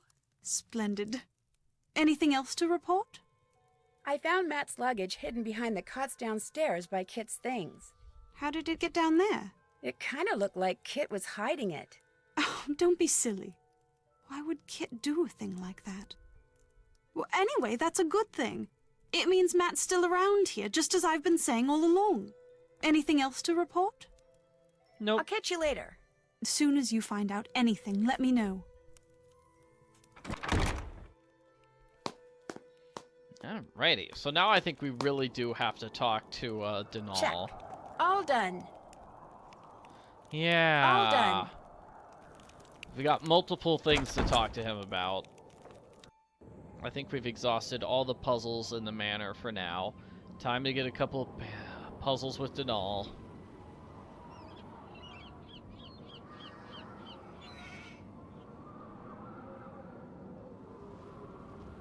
So let's rush over to Baylor. I don't know. Let's call Ned. If I want to call somebody, I need to use my phone card. Oh, there's that phone card.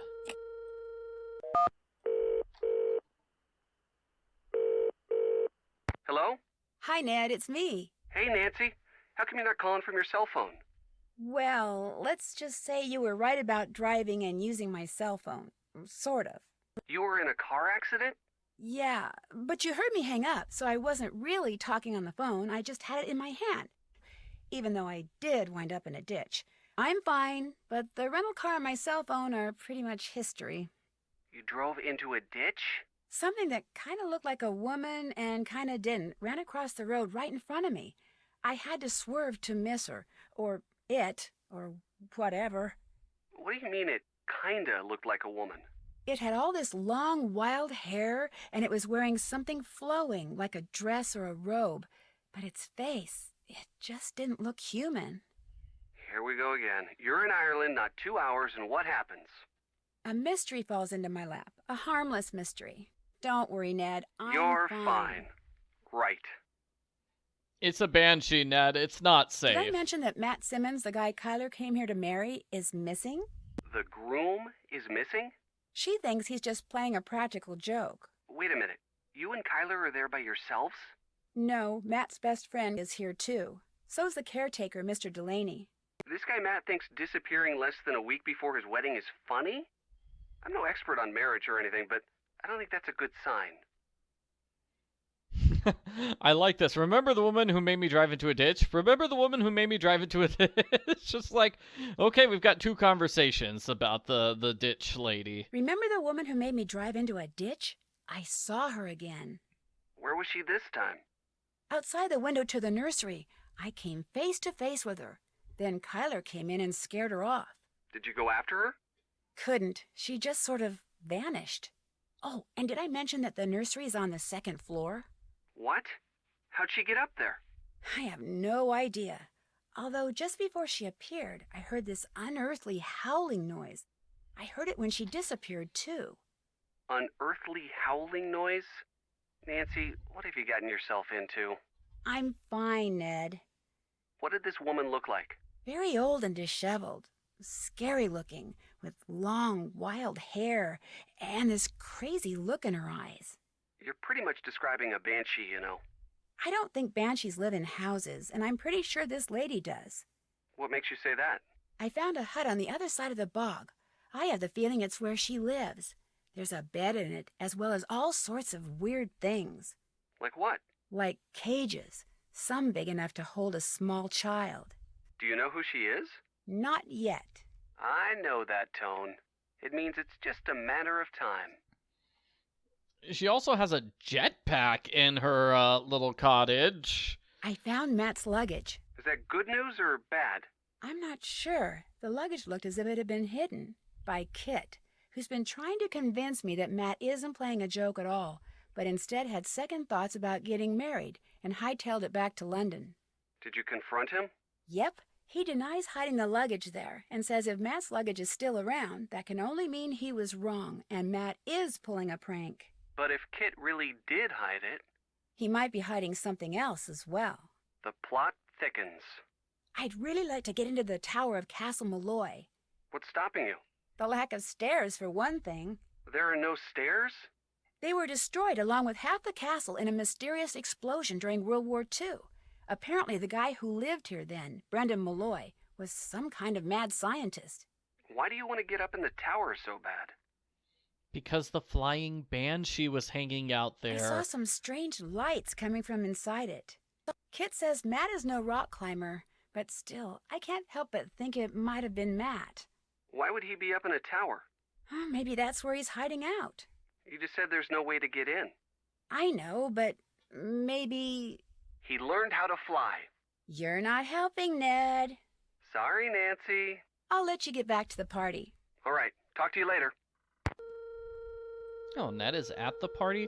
Yeah, but seriously, I've got a jetpack. Like, Nancy should mention that. Yeah. Like, that's gotta be how the Banshee is flying around, via jetpack. That makes more sense than flying banshees. Kind of. Can we call Alan? You've reached Alan Payne, who isn't home at the moment, which means you can either leave a message at the beep or call back. Up to you. Okay, let's call Bess. Hi, what's up? Just checking in. What's new there? Nancy, this is the best party ever. Translation, Amazing Abs has talked to her twice. Have you seen Ned? When I talked to him, he sounded weird. Should we tell her? We kind of have to now, don't we? Tell me what? Minky McNabb's here, in all her bikini-clad, boy-crazy splendor. And when she saw Ned and didn't see you, Beeline City. Ned has wisely gone into hiding. Oh, poor Ned. That's what he gets for being so cute. So, how are you doing, Nance? I guess there's nothing for me to talk to you guys about. Okay. That's all I got for now. Keep in touch. Later. Yeah, so Minky McNabb is there in her bikini and she's trying to steal Nancy's boyfriend. Not good. Not good at all. I'll not be talking to you till I've a crow's nest in front of me. Away with you then. Fine, I'll do your crow's nest challenge. Gonna play Mixmaid for a while, are ya? Well, here's what you're to do. I'll take the orders and put the tickets up he's here. gonna talk forever. Each ticket will have no more than 2 drinks on it. And to save time, I draw little pictures instead of writing out their names. The mixin' book will tell you which little picture stands for what drink. It'll also tell you what's in each drink and how to make each drink. Now, to pour something, put the silver mixing glass under either the juice tap or the beer tap. Then, press whatever button the mixing book tells you to press. The book will also tell you how many times to press it. If the drink needs blending, you'll see a picture of a blender at the top of the column in the book. You're to put the solid ingredients into the blender first, then pour whatever's in the mixing glass into the blender. Then, press the red button. And when the blending's done, just reach under the counter and find the serving glass that's pictured in the book. Put the serving glass on the grey mat and pour everything from the blender into the serving glass. If the drink doesn't need blending, just find the right serving glass, put it on the grey mat, and pour everything you've poured into the mixing glass into the serving glass. Then, add anything else the book tells you to add, put the serving glass on the tray to the right of the ticket it goes to, and start fixing the next drink. Soon as you've made all the drinks on a ticket, ring the bell and I'll serve 'em up. Just remember, If the orders start coming thick and fast, and the tickets start piling up, you're to make the drinks on the ticket closest to the bell first. Now, you'll be making no mistakes, I'm sure. But if you do, just toss the glass into the rubbish bin down there to the right and start over. Mind you, lass, you must do the mixing fast and proper. The quicker you mix, the more tips you'll be keeping. To work with you now. Okay, so we're making a crow's nest and whatever the other one is. Where is it? Connolly's Folly. Okay, so that's going to be 1 lemon, 2 orange, 2 bubbles. It's going to need ice cubes. Okay, I guess I throw away the ice cubes. Okay, I pour it. Then I put in the ice cubes. There we go. And now let's get that crow's nest, which is going to be one of those, 4 of these. 1, 2, 3, 4. One of these. It's going to go in a big mug. It's going to need ice cubes and some lime. Another round completed. Next we want the green aisle. Okay, so pineapple, 3 pineapple, 1, 2, 3, and then 1, whatever that leaf is. And then 2 bubbles. And that's going to go with lime in this cup. Next we want that bag of leprechaun lunch. So leaf. Ooh, it's going to be a scoop of ice cream. Yum. And the milk. 1, 2, 3, 4. Put that in the blender along with the ice cream. Put it in the big glass. Another round completed. Peat bog. So 1 of these, 1 of these, and then 8 cow. 1, 2, 3, 4, 5, 6, 7, 8. And despite having 8 things of milk, we put it in the really, really small glass. Mean fiddler. Mean fiddler. Okay, 4 bubbles. 1, 2, 3, 4. 4 oranges. 1, 2, 3, 4. Put that with some ice cubes. You do fine work, miss. All done and dusted, are ya? So, like, how did that fit, like, an entire large glass when it had far fewer ingredients than the thing in the small glass? That's my question. Thank you, miss. Take what's in the tip jar, and the next time you help out, you can keep the tips then as well. You make a mean crow's nest, girl. Well done. Now, I'm to tell you what happened to the Sassenach, am I? I'm sorry, happened to the what? The Sassenach. The Englishman. The one Kyler was supposed to be marrying. Well, what happened to him is this. The she took him. The good people whisked him straight off to their world, they did. By the good people, you mean fairies? You'll not be hearing me call him that. All of us have a name we prefer, and with them, the good people it is. So that's what I call him, and you'd be wise to do the same. Just what are these good people going to do with him? Whatever they please. He's in their world now, and he'll not be coming back. That's as much of the truth as we'll ever know. 'Tis not the first time the good people have seen fit to meddle in the affairs of Castle Malloy. Caused the explosion they did. The one that destroyed half the castle?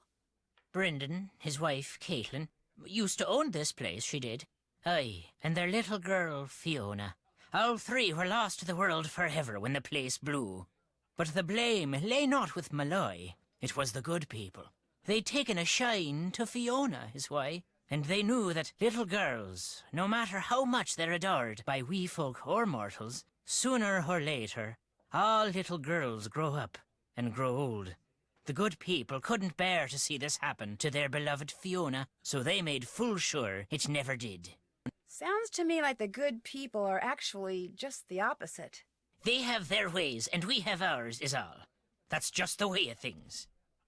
Got plans for you, they do. The fairies? The good people? What makes you say that? I meant to pocket your car keys for safekeeping on my way over here, but I couldn't find 'em.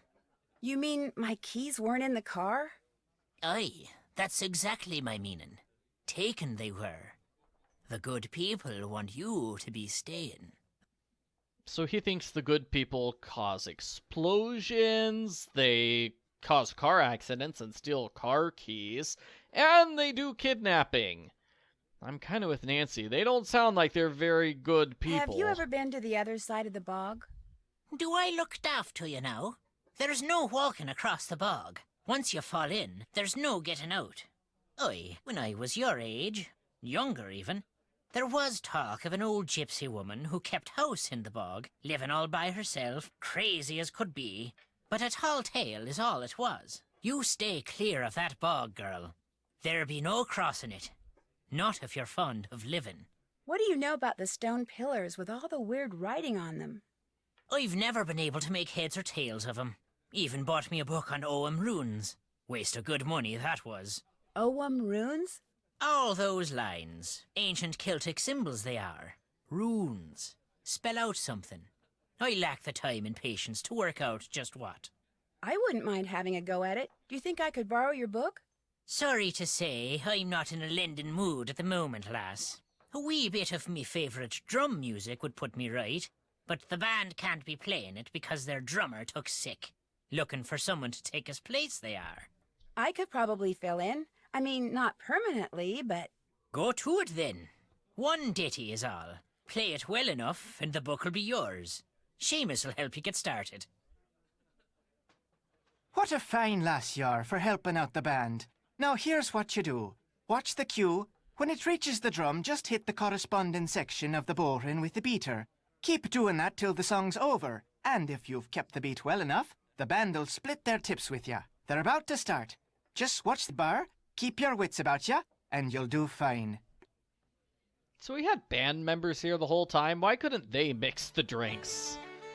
They made Nancy mix all the drinks. I think the band could have helped. This is simple enough.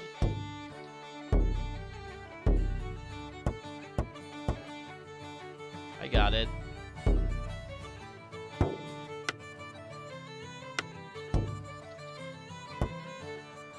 Just pressing the up, down, left, right buttons.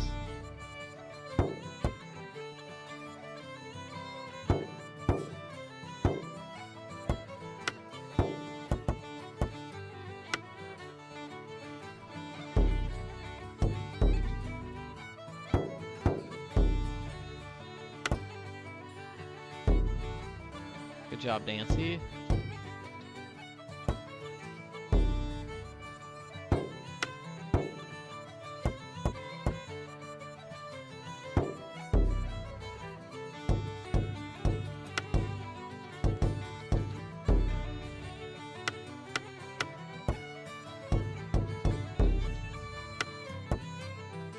All right.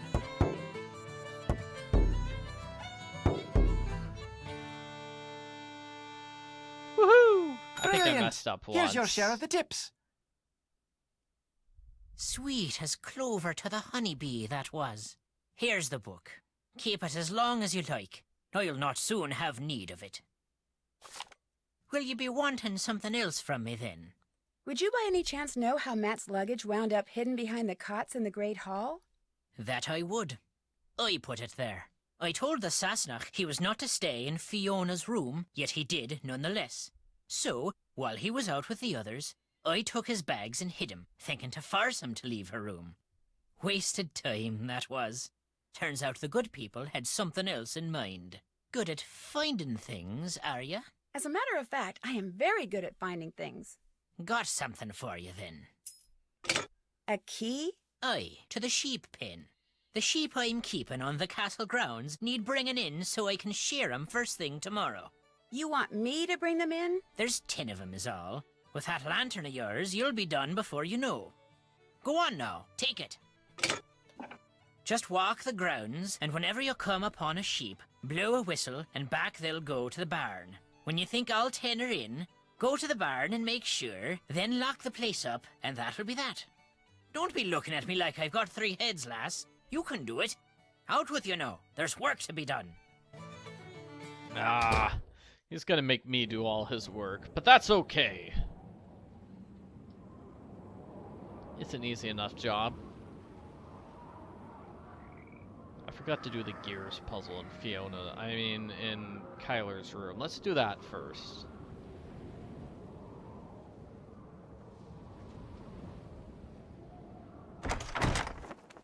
Let's see. That's all the way up here.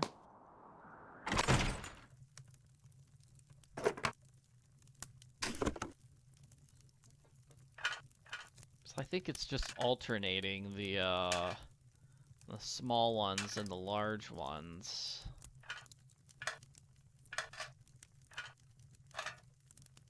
Which means I have to have a small one here. Come on. Ah, wrong again.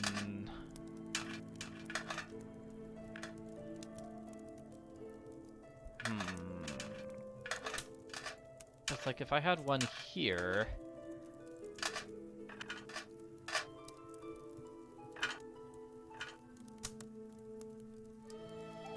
I just don't know.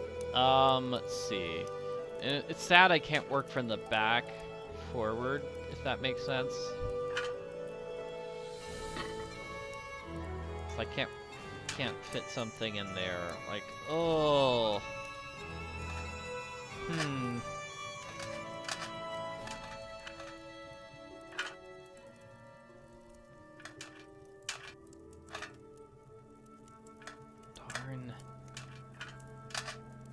That looks great, but like, where could I put a piece that touches that? Like there. But then where could I put a small piece to touch that? No. Put that down.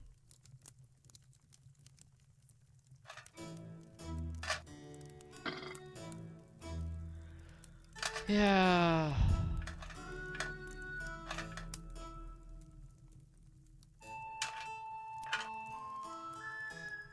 I'm not sure how to get it started.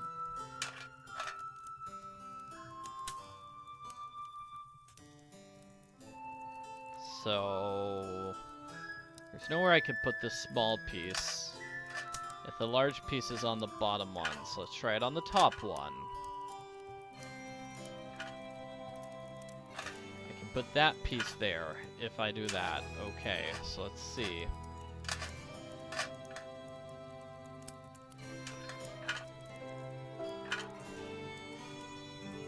That won't work because then like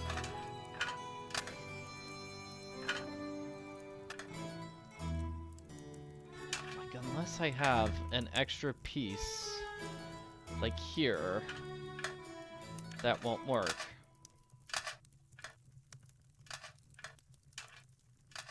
And then that's it. Oh, I mean, I guess, yeah, there's a bunch of other possibilities, I suppose. Let's move this away.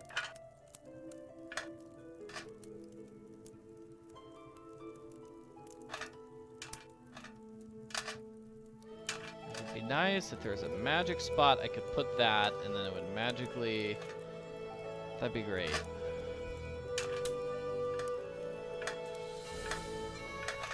The numbers don't help very much, do they?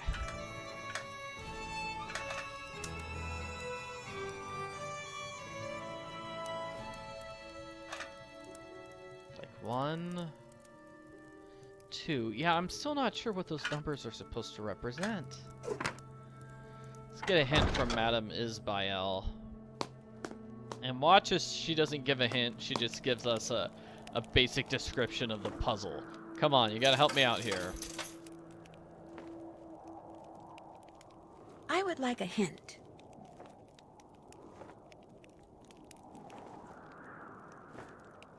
What's the deal with a board with all the gears on it? All right, here we go.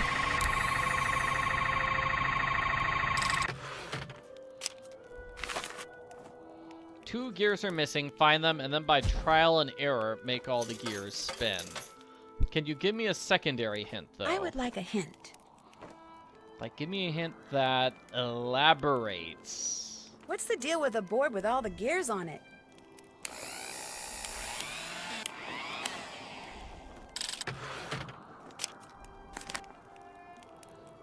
Nope, that's it. Oh. I would like a hint. Maybe she could give me a better hint for the stone pillars. Do you know how those 3-piece stone pillars in the garden are supposed to be turned?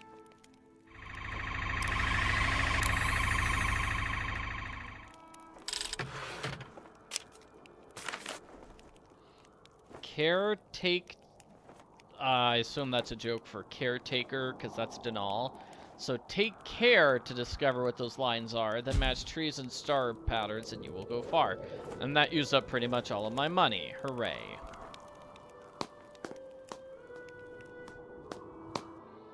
Alrighty, let's go back to that gear puzzle.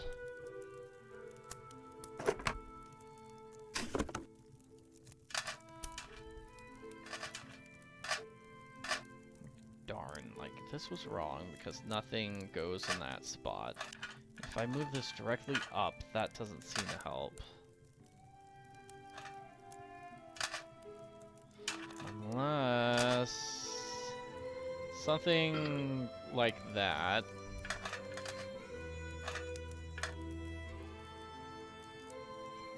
Often seems like you're just one away from getting a piece down in this puzzle. Okay, so what if I put this one here, that one there, this big gear here, this might be it. Perfect. So if that's 2, and I'm probably going to need a 1 here, then a piece to touch that. That's it. That looks better. And I've only got 4 things left to put on the board. So I can't put it here, so it's going to have to go like here. Then here.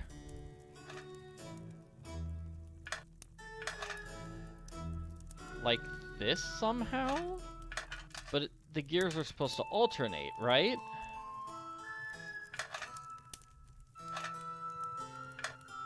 Huh.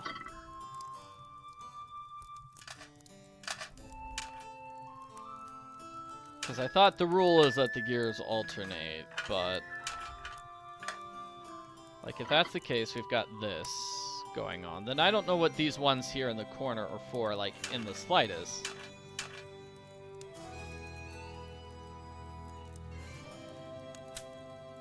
Like, I can't get a big one next to the big one at the end. Like, this has to be, like, here's gear.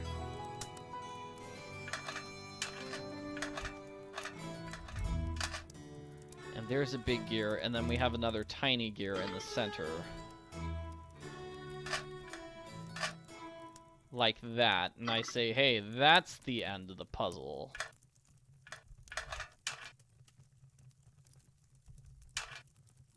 So then that leaves me... not in the best situation. Let's see. Now that that gear's been abandoned, let's see.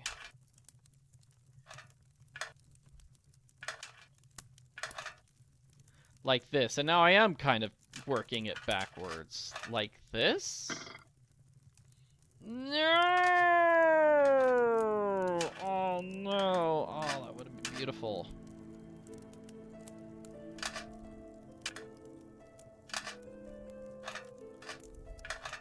Here. Got it. Eventually.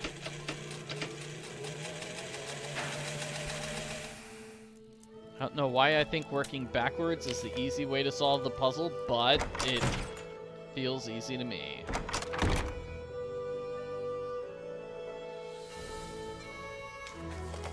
So now we got that doll puzzle. So we've got 3 of the doll puzzles now. And this is the one with the sheep. So now Nancy knows there is a sheep doll. Now she has to go all the way back to the bog to see, hey, I need some wool for the sheep doll. That's it. Great. And we also need to save the sheep, too. Let's see. Both those things are in opposite directions. Oh, dear. Let's do the bog first.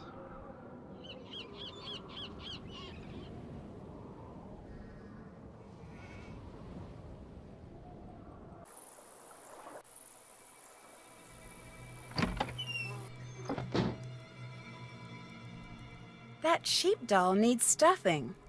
To stuff that sheep doll, I'm going to need more wool. I knew it. Too bad Nancy can't realize that on her own. She has to solve the gears puzzle first. Fine.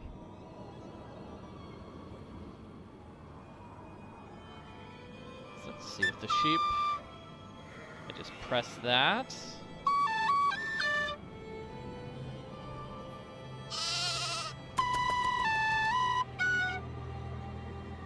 I got one of the sheep. Let's find the other 9.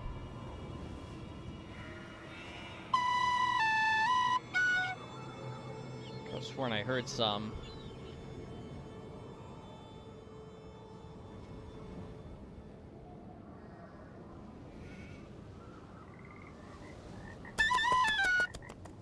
There's one.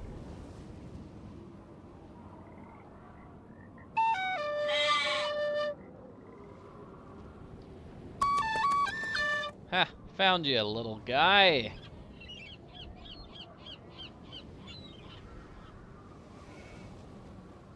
Come on, Sheepy McSheeperson. Not there.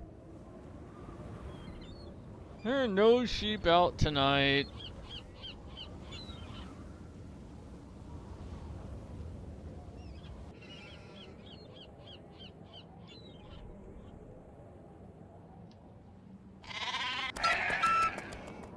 Oh, come on, I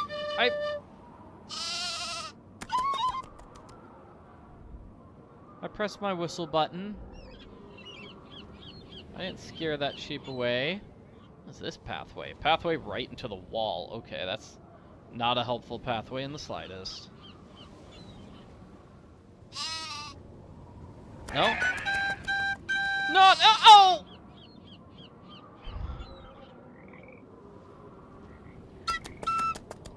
Got that one. Halfway done with this challenge. Got that sheep away.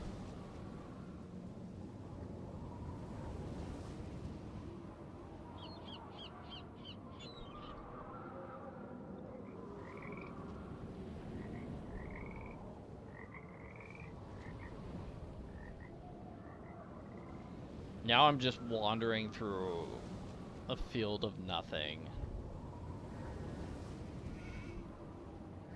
I feel like maybe it helps.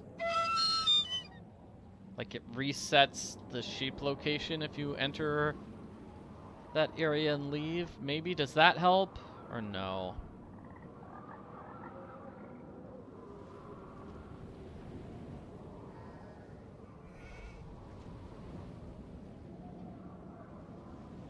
Like I thought I heard one.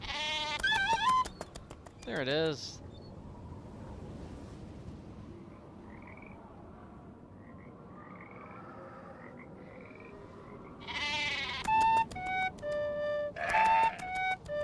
Oh no, that one just ran away.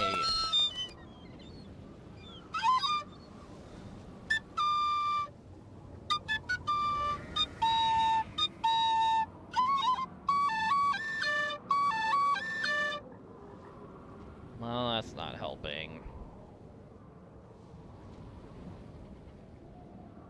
Come on, Nancy. Like I heard a sheep. But I don't see any sheep.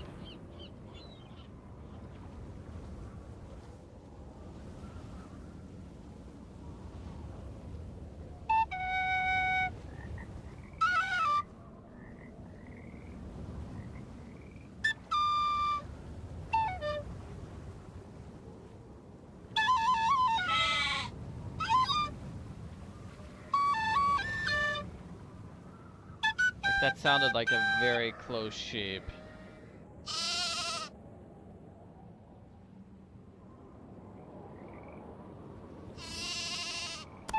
There. Got it. That was... What do you mean that was number 9? That was number 10. Oh dear.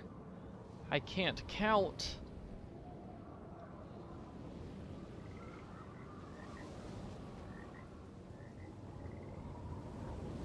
No wonder Denal didn't want to do this. Finding these sheep is impossible. 8. Now it says 8 sheep. Did the count, like, disappear? Does the count go down after time? Now it's down to 7. Okay, yeah, I don't like that. Like, a sheep is only found for like 10 minutes, and then it goes away again. That should have been a sheep that I caught, not a sheep that ran away. So I've got 8. I heard 1. Going left. No. Going right. There we go. And now it's 8. Again.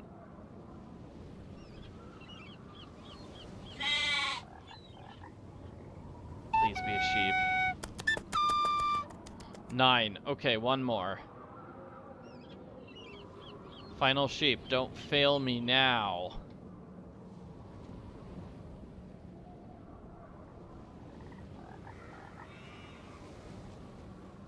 And now, look, the count dropped down to 7.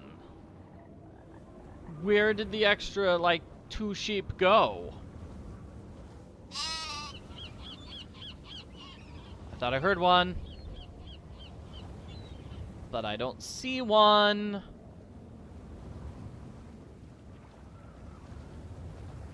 Man, I'm just not having any luck with this challenge.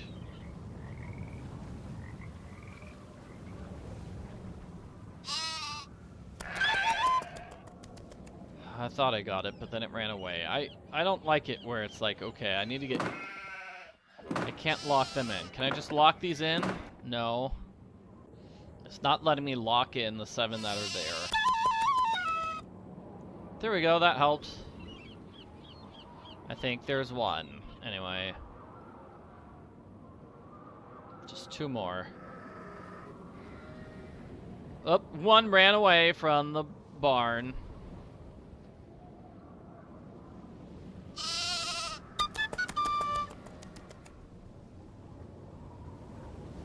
This challenge is impossible if every time I find a sheep, another sheep runs away. Now I'm down to 6.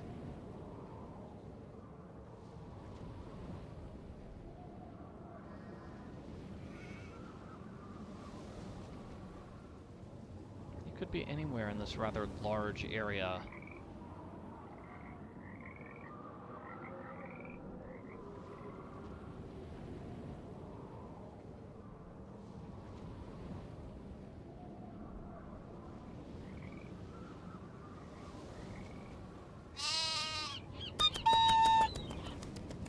Alright, 3 more. 2 more.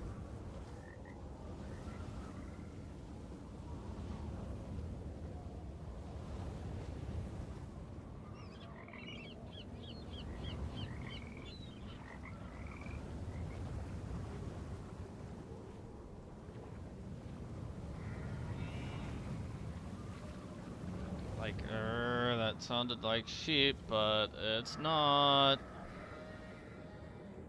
1 ran away again.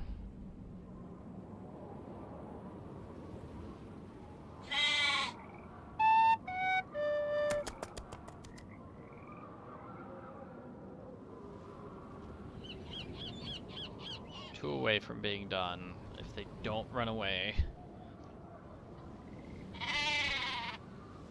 Oh, like, that was clearly a sheep. Here it is. Oh! What is that? It, like, ran at me and then immediately ran away. There's another one. Okay, I'm at 9. The one that ran away ran in this direction.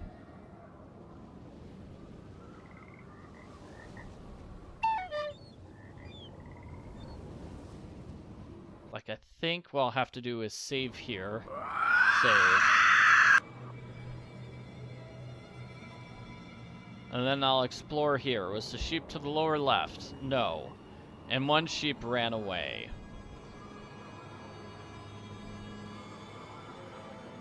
So let me find the sheep then. Was it to the lower right? No, I'll reload.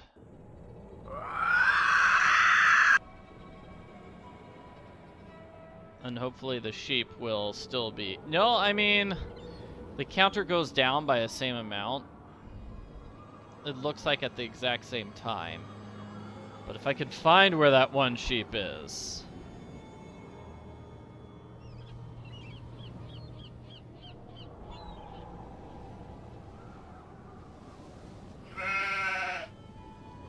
One's over here.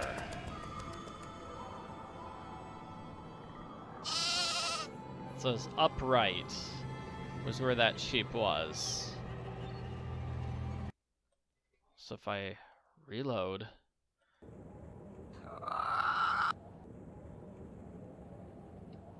and just go straight for that sheep. Is that sheep here? Yeah, see, there's the one.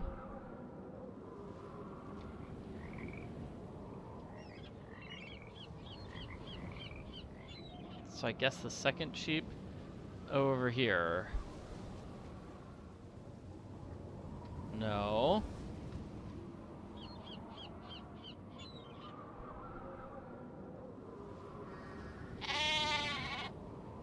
Where is it? By this pathway?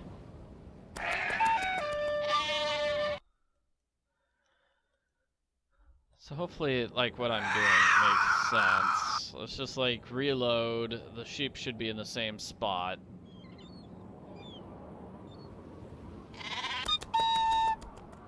The one is on the pathway to the left, and then the other is going to be over here to the upper right.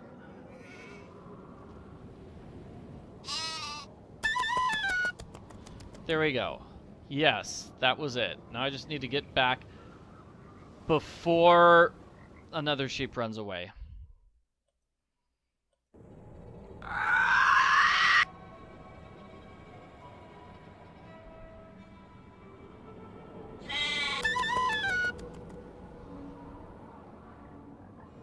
Come on, Nancy. Let's see if we can do it.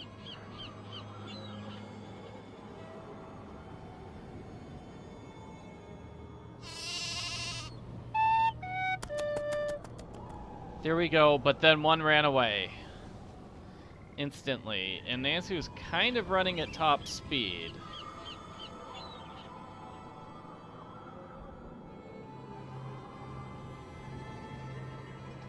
And then a second sheep runs away.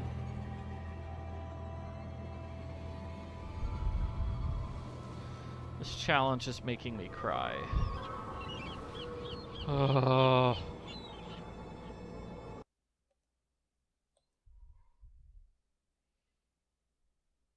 Try it again.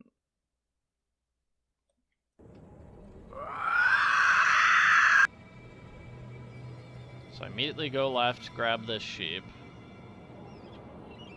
Up left, I suppose. So that went too far left. So maybe I just... like, maybe that's it. Maybe if I'm super fast, I can do this. So I'm just gonna go up. Dodge left for that sheep. Follow this pathway. I guess there's a big rock, and then we go up. Where's the sheep there? I missed it. There. And then, yeah, because I dawdled too much there, it was a failure.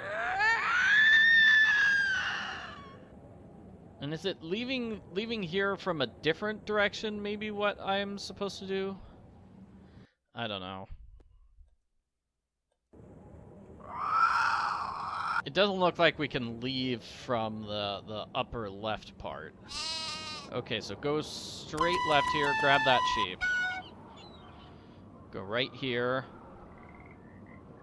Like the second big rock. Here we go. And then from here, run to the pathway. Oh, no. Oh, dear. But I'll save here and then try that again. Like, there's only one sheep lost. But watch as it's so far away that I can't grab it, and then immediately go back to the barn. Yep, see, we don't have that much time in between that sheep and the next sheep that goes missing. So those sheep are definitely not directly to the left of that place. Or to the right, sorry. So let's hope the lost sheep over here is to the left.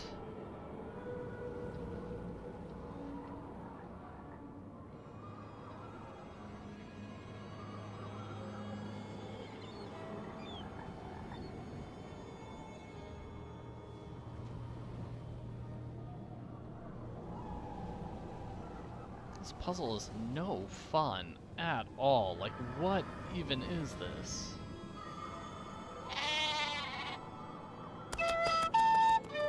So is it the case that the missing sheep automatically runs all the way down to the bottom bottom right-hand corner of this area?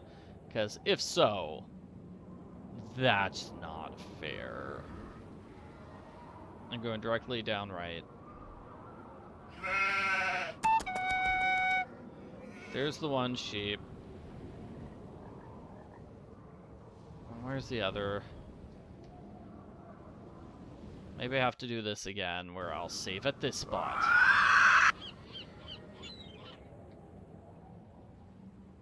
Find the lost sheep. Is it still farther down and to the right? This is giving me a decent amount of time to explore before another sheep goes lost.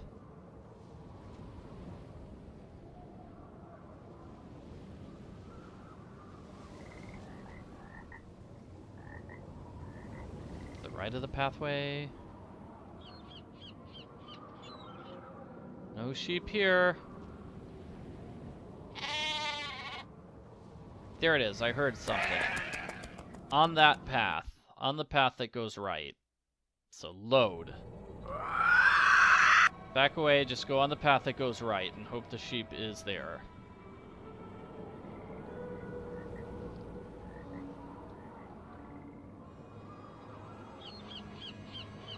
Of course, if I'm on the wrong pathway that goes right, that doesn't help. This one? There we go. 10 out of 10.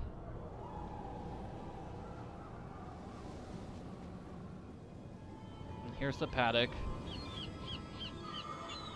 Got it. Thank goodness. There, the paddock's all locked up. Nancy did it. So now we go back to the knoll, now that we've saved all his sheep in the worst chore of the game. Okay, maybe not the worst one. I don't know. What's been the worst puzzle so far? That Otter one was kind of bad. So was the slider puzzle. No, that sheep one. Oh man, and then getting all the seats in place for the wedding table. That was pretty bad. Yeah, but some were fun, like playing the music. The sheep are tucked away in the barn. Doing mixed made was They fine. sure are. I knew you could do it, lass. Will you be wanting something else from me then? Since you're going to shear the sheep that are in the barn tomorrow anyway, would it be okay if I sheared one of them tonight? You know how to shear a sheep, do ya? Well, no, but I need some raw wool, and I figure it can't be that hard. I'm willing to let you give it a try, but you'll not be finished till you've filled 3 bags. Do I have your word on it? 3 bags of wool, you got it. All right, then. The book there in the barn will tell you how to operate all the equipment. Oh, and to get a sheep into the shearing station, just blow this tune on your whistle. Read the instructions, blow the whistle, and you'll be adding sheep shearing to your list of talents in no time at all. I just remembered the chemicals puzzle at the end of the game. That's generally accepted as the worst puzzle of the game.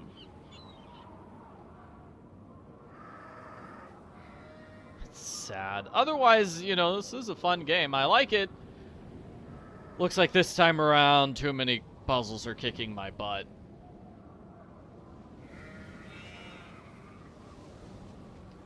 Alright, math puzzle. It's not the toughest, I suppose.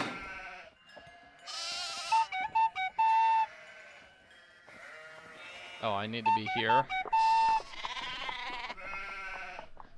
Meh. Okay, so this sheep is yellow, which is 7.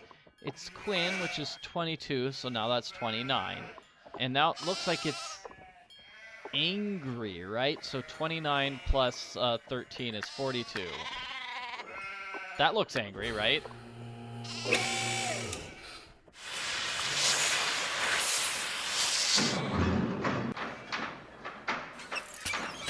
Now that's an interesting look. We get a mohawk sheep. Yeah, alright, let's do it again. We have to keep doing this several times.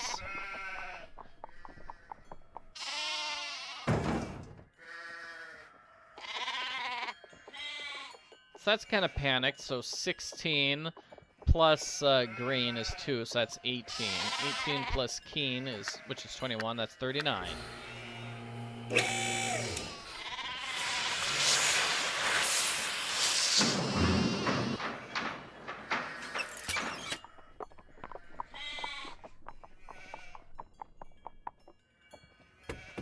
One bag down, 2 bags to go.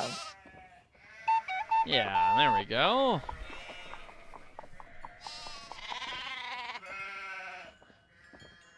This one's just not doing anything. Okay, so it's going to be 11 plus blue, which is 9, so that's 20. And then 20 plus 19 is 39.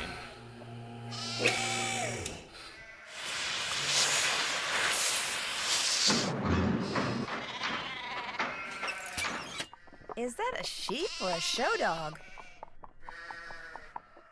It's cute.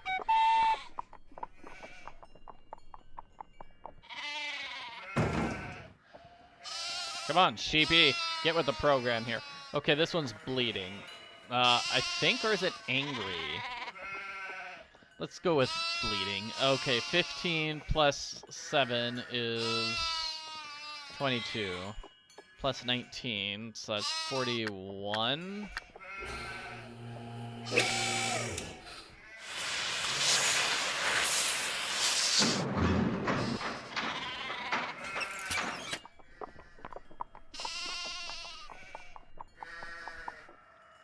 Got it correct. That's 2 bags. I promised Mr. Delaney I'd fill 3. Thank you, Nancy. God love how she needs to tell me this at every single step of the way. So this one looks like it's panicked. Yeah, let's go with 16 plus 7, which is 23. Plus 19, so that's 42. 42. Whoop. 42.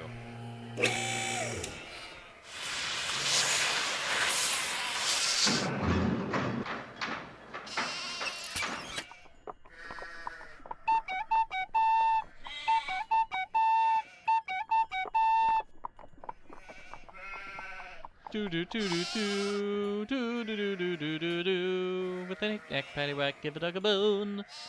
7 plus Ronan is 24, and it's calm, so that's got to be 35.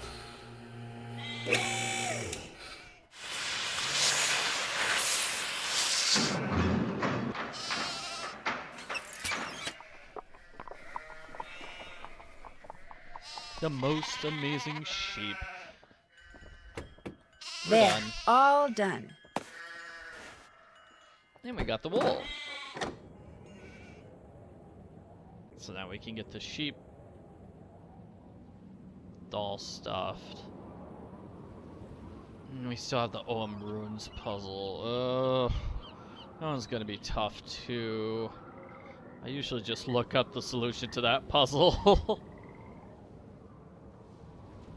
Alright, Nancy, let's go.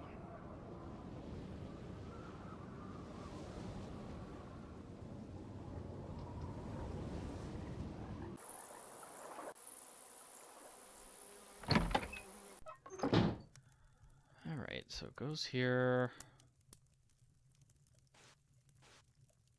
Great, now I have a fully stuffed sheep doll, and I can solve that sheep doll puzzle.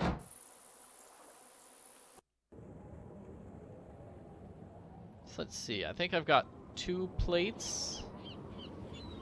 We need 4 plates. So we're probably going to get a plate from the sheep puzzle and a plate from the Ogham rooms puzzle.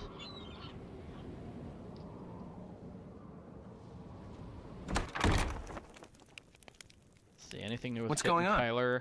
I found out that Mr. Delaney is the one who hid Matt's luggage. Why would he do that? Apparently, he was adamant that Matt not stay in the nursery, so he removed all of Matt's things and hid them down here, thinking it would force Matt out. That was the day Matt disappeared. Stubborn old loon. Well, then, I guess that just proves this really is all just one big inane practical joke. Matt vanished, thinking we'd find his luggage in the nursery. Unless Denal is lying, and he hid the luggage for some other reason. For crying out loud, Nancy, find Matt before this mystery drives us all loony. I'll see you later, okay? See ya. Yeah, it sounds like Kit has decided Matt's playing a joke, and no matter what happened with the luggage, he'd make up some explanation for how it just proves what he believes is right all along. You have a lead? I'm gonna go play detective now. Keep me posted. It's one of the tough parts about detective work. It's like, okay, well, the bag was moved. Well, that could prove that Matt's still here. It could prove that he was planning on leaving. We don't know which. I'm like, ah. All right, so the sheep has to be next to something else. It's next to something else. The cow is somewhere to the right of the dog. The cow is below... Let's just say the cow is far right. Maybe. And then Nancy is next to the chandelier, the Nancy doll. To the left of the chandelier. And this person's above a cat. And I haven't done anything. Okay, so cat's next to that. Yeah.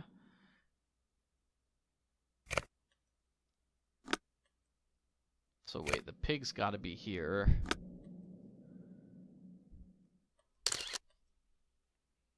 Something's wrong here. Okay, cat next to the suit of armor.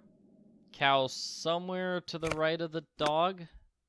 Somewhere to the left of the dog. Dog somewhere to the top of, let's try this. Sheep needs to be next to a suit of armor, though.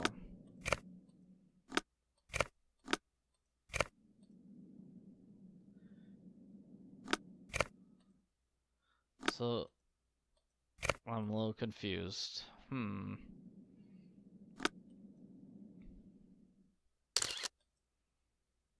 How can the sheep be next to a suit of armor?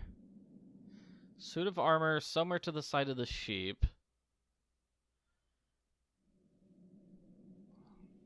Alright, let's just do step by step. Cow to the right of that thing. Dog above that, above cow. Good. Nancy next to chandelier. That guy above the cat. Pig somewhere above a chandelier. So probably like this then, to make the pig somewhere above the chandelier. And then the cow next to the cat. That's it. Add the pig off.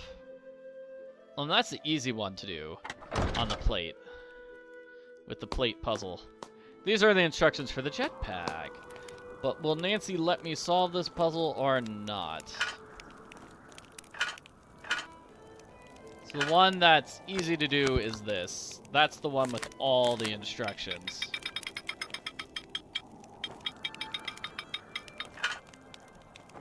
Yeah, see? There we go.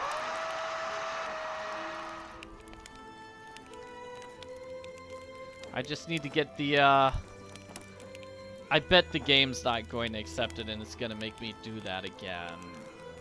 Maybe. I don't know.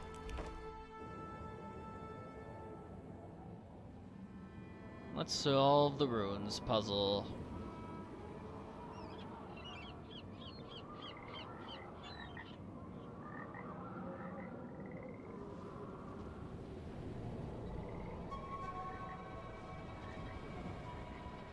Let's see. That looks correct. See, it kind of matches that in the sky. Does this match the horse in the sky? I don't see a horse in the sky. really all I see is this in the sky.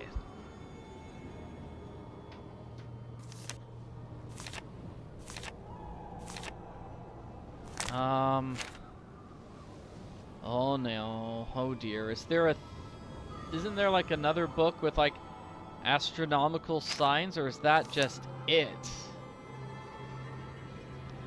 The bonfire, Samhain, in bulk. Okay, so we don't know what time of the year it is now, do we? No, we do, because... Oh dear.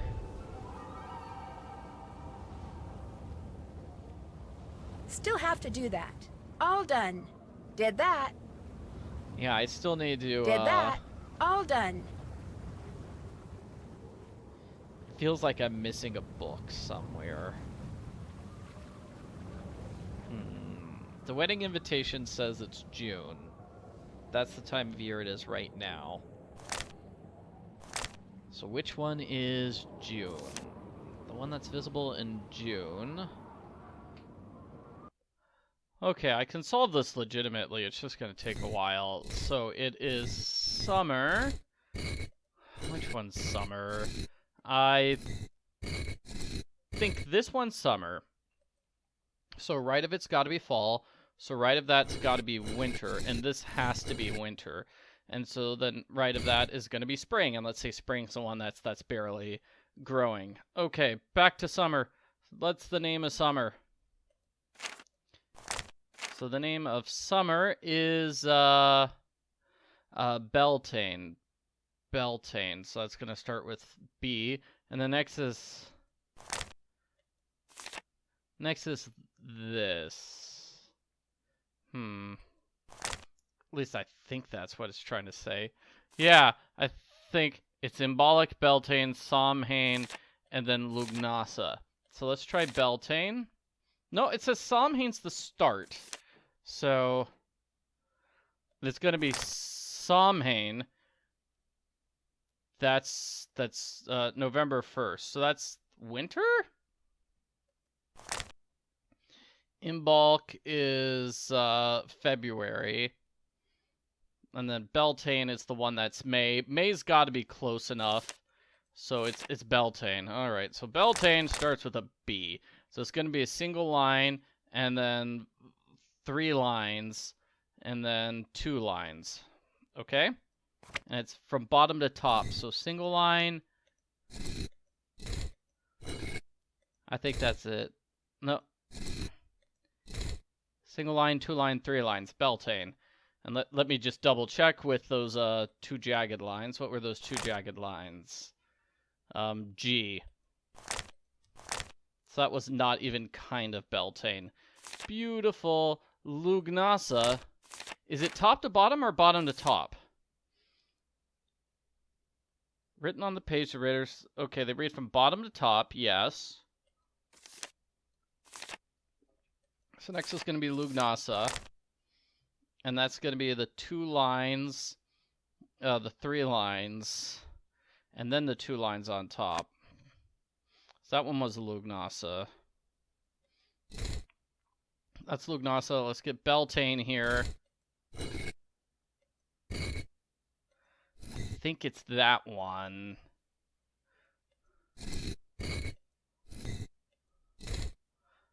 No, that's the Lugnasa. I think that might be it. And then Samhain is going to be the 3 ones and then the 1 and then the single line. So that's going to be the one after. Okay, so Samhain, 3 lines, single line. That's Samhain. And then this just has to be the final one. Sometimes that's what you do. It's like, okay, I got 3 of them and I can't get the other one, so the other one's got to be it. So back to Samhain. Samhain, S-A-M. 3 lines, the 1 line, the single line. No, Samhain was the single line.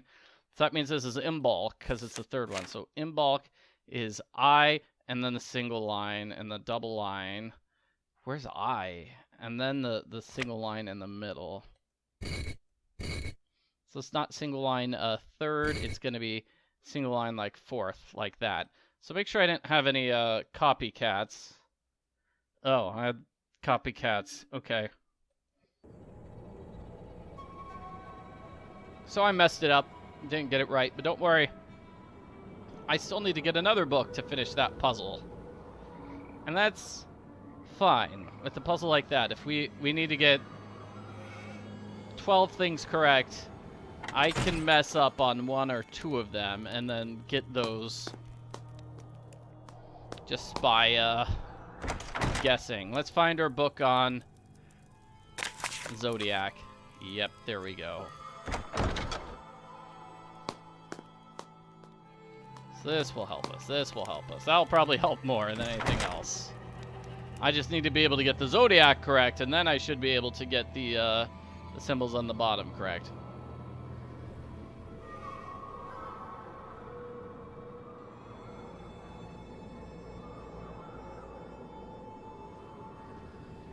Please tell me they didn't, like, reset. They didn't reset. Okay, the ones in the middle are fine. Okay. So, winter, fall, spring, summer. Oh my gosh. So we're in summer. Did I get it correct, or did I completely mess up? So Taurus is the summer one we're looking at right now. Then I assume this is fall. So what's the fall one? Is it going to be the snake, the horse, or whatever that is? Snake, horse, bending over guy. So do we have a snake or a horse or a bending over guy? Horse is Leo. That is... Okay, September. Okay, that would come after the Taurus, which is May, right? Okay, is bending over guy, was that Virgo? No. So Taurus is there. It's like that's... Yeah, alright, so now I just need, bending over or snake, which comes first? Snake is Scorpius. Oh. And Aquarius. Okay, so Scorpius is November, and then Aquarius is the other one. So it's gonna be snake, then bending over person, like that. See? Okay, hopefully that's it. Now I just need to get those Ogham rooms in place. So that wasn't correct, so I'm gonna move this, and then try all 4 of these. No, try this one then. One. Got it. See? See, that's what happens if you've only got 2 wrong. It's not that tough to try each one in place individually. There's only, what, 4 times 2? 8 different combinations? Or 16? 16 different combinations for those final 2. You could call it cheating if you want. I call it, I just messed up on that, but I got 2 of the runes correct, and so I'm calling it a victory. So now I probably need to do another plate. 1 plate is 0, 1. See, now I've got to go upstairs and learn what 2 of the plates are. I know the plate that's... Well, we're trying to get... What are the colors? We'll get these colors figured out. CYMK. Can I just put the plates on? No, the game's not letting me do that. Maybe because I tried the one combination and it didn't work.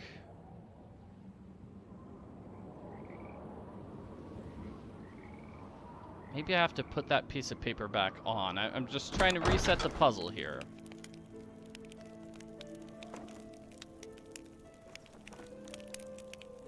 Oh no, it's not letting me... Hit the trash button. Yes, there we go. That's what I need to do. Okay. So I know this one's going to be black because that's got all the letters on it.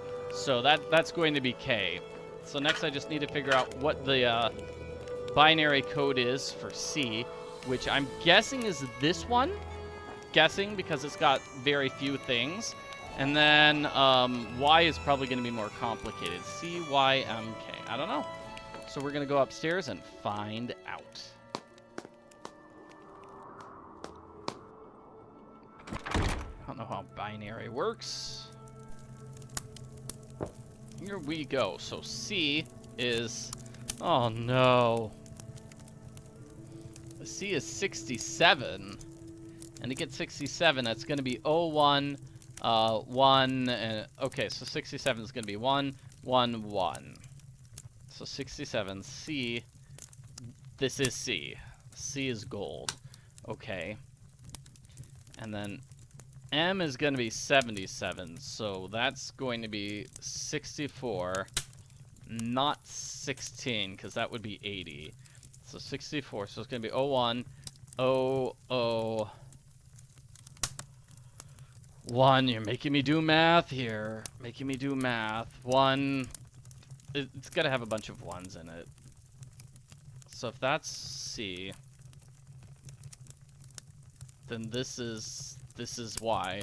No, that's M. Okay, got it. So let's do it.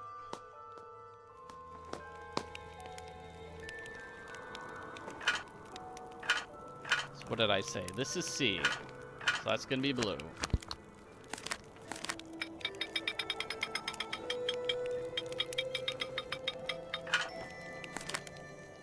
Great. That was C. And then I'm going to do... This is M, I think. Because it's more... Yeah, this is M as opposed to Y, because this is a larger number than that, because it has a 1 in the 16th or 32 place, maybe. So this has got to be M.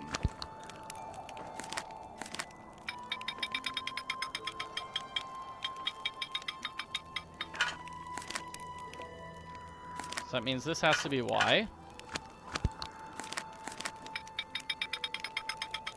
And then the final one has to be K.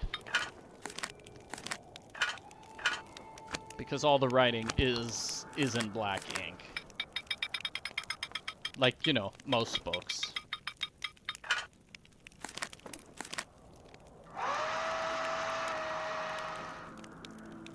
Great. Now we get to try it outside and see if Arglefumph got it correct. That's me. I'm Arglefumph.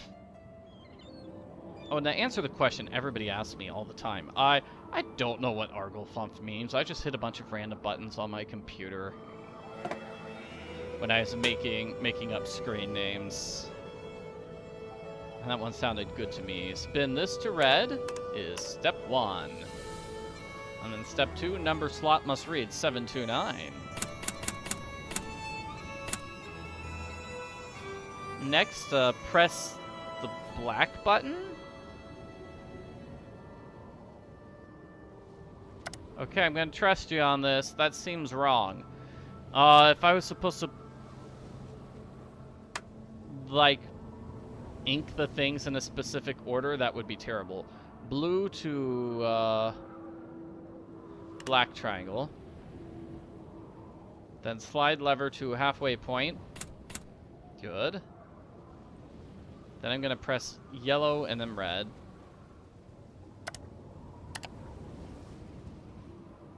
Then spin the color dial to red. Oh, that was easy. Move the number dial to 4.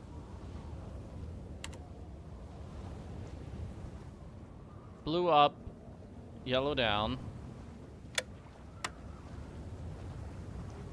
Then press go. Oh my gosh, I'm flying! I did it. Oh man, Nancy can fly. Woohoo! This is amazing. And now we get to check out this room. Matt, are you in here? Hello? Anybody here? Certainly does seem like a secret bedroom. Oh, this gives us a puzzle. And that's the puzzle for opening up this safe. Not this safe, but this is a Malloy family tree, it looks like. It's for opening up this one. And then what was the Easter egg thing? It was Lopin.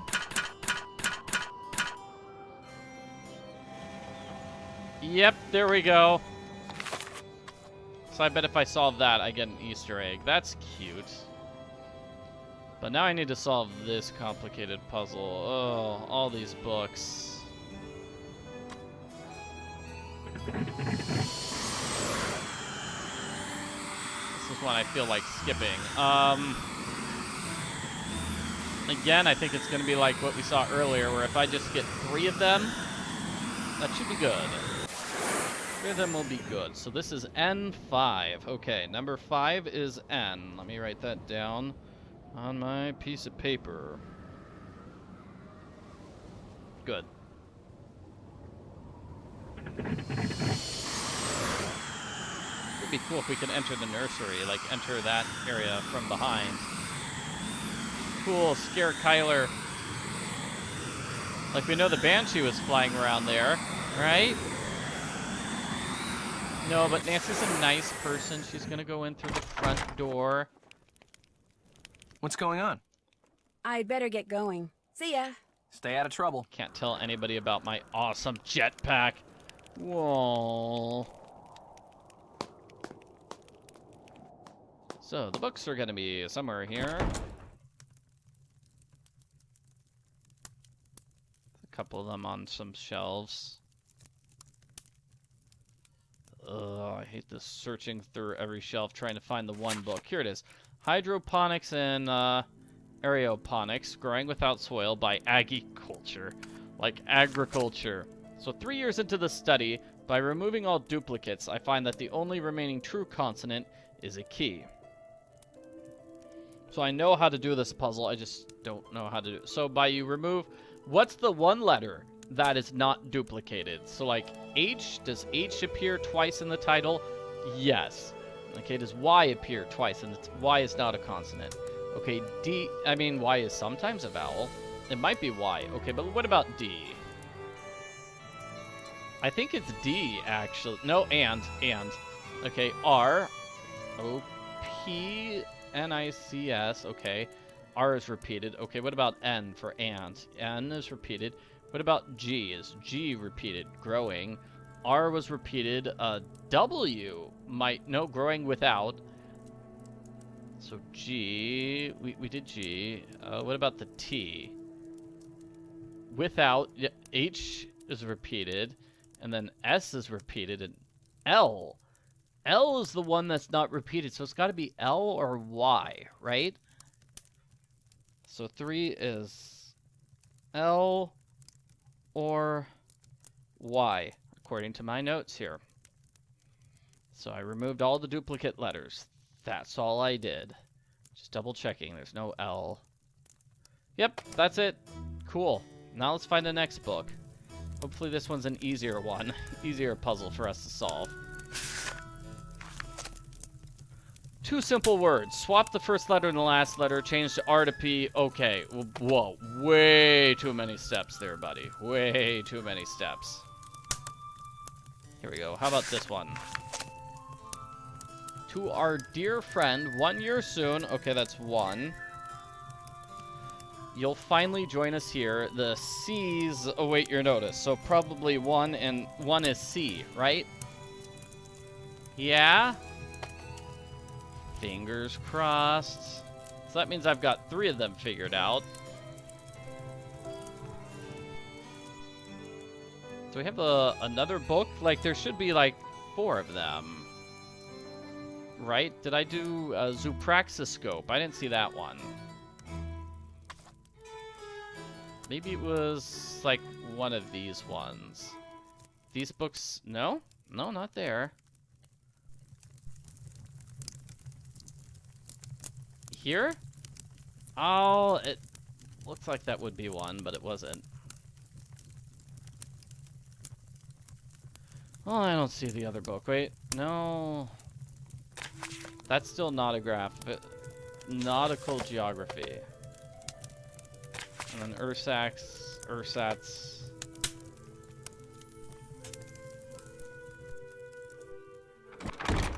Okay. See if I'm correct. Oh, I don't really want to do this. This looks complicated. Yeah.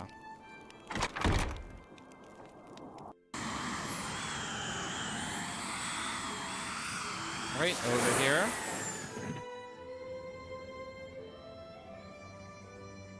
So, 1 was C, I assumed. And then 3 is L or Y. Well, I don't think there are any Y's here. So we know N is 5. So then we can just try every single thing for 2 and 4. Because that's easier.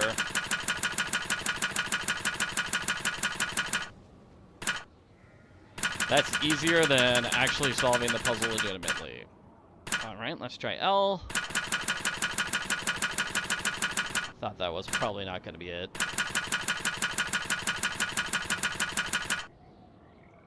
Okay, let's try P then. Nope. Q. No, and let's try S. W then. There definitely is no Y, so I got that correct. X. A.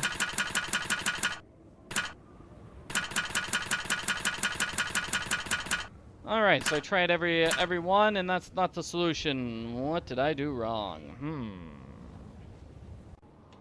So this is silly. I had to look up the solution, and the solution is...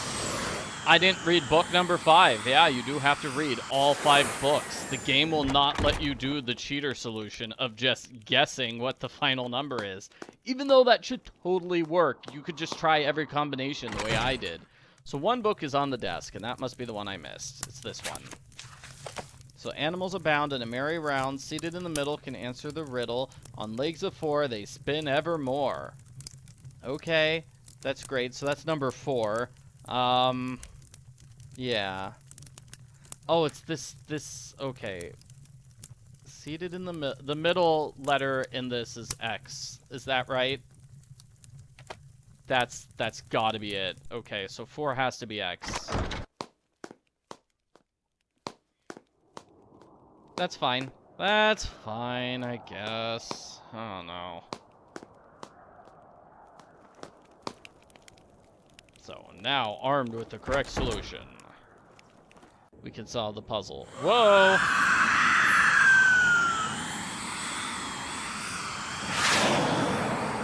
That's so cool that the Banshee just, like, dove down.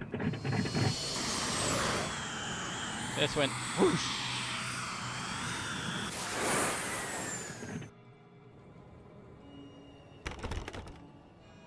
Alright, so it's C something L X N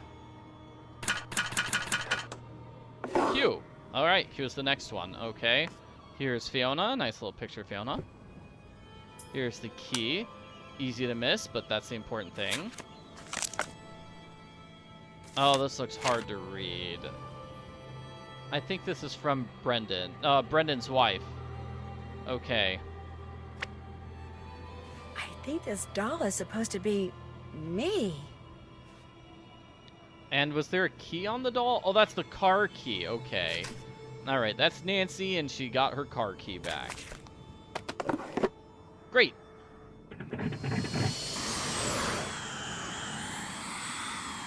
Time for the end game sequence, which I'm gonna warn you, probably is gonna take a while. Usually takes a while anyway.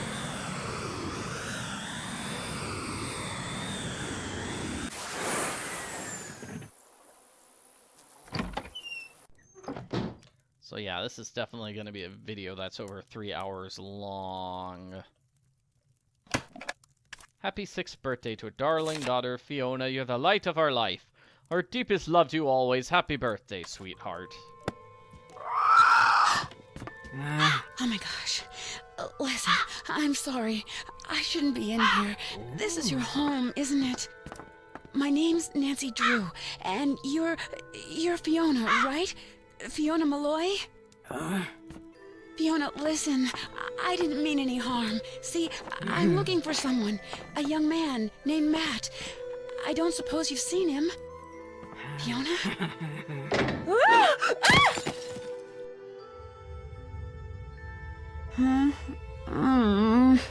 Aw, poor Nancy. Got thrown into Fiona's dungeon area. It doesn't seem like Fiona's a villain, though. Fiona did kidnap Matt.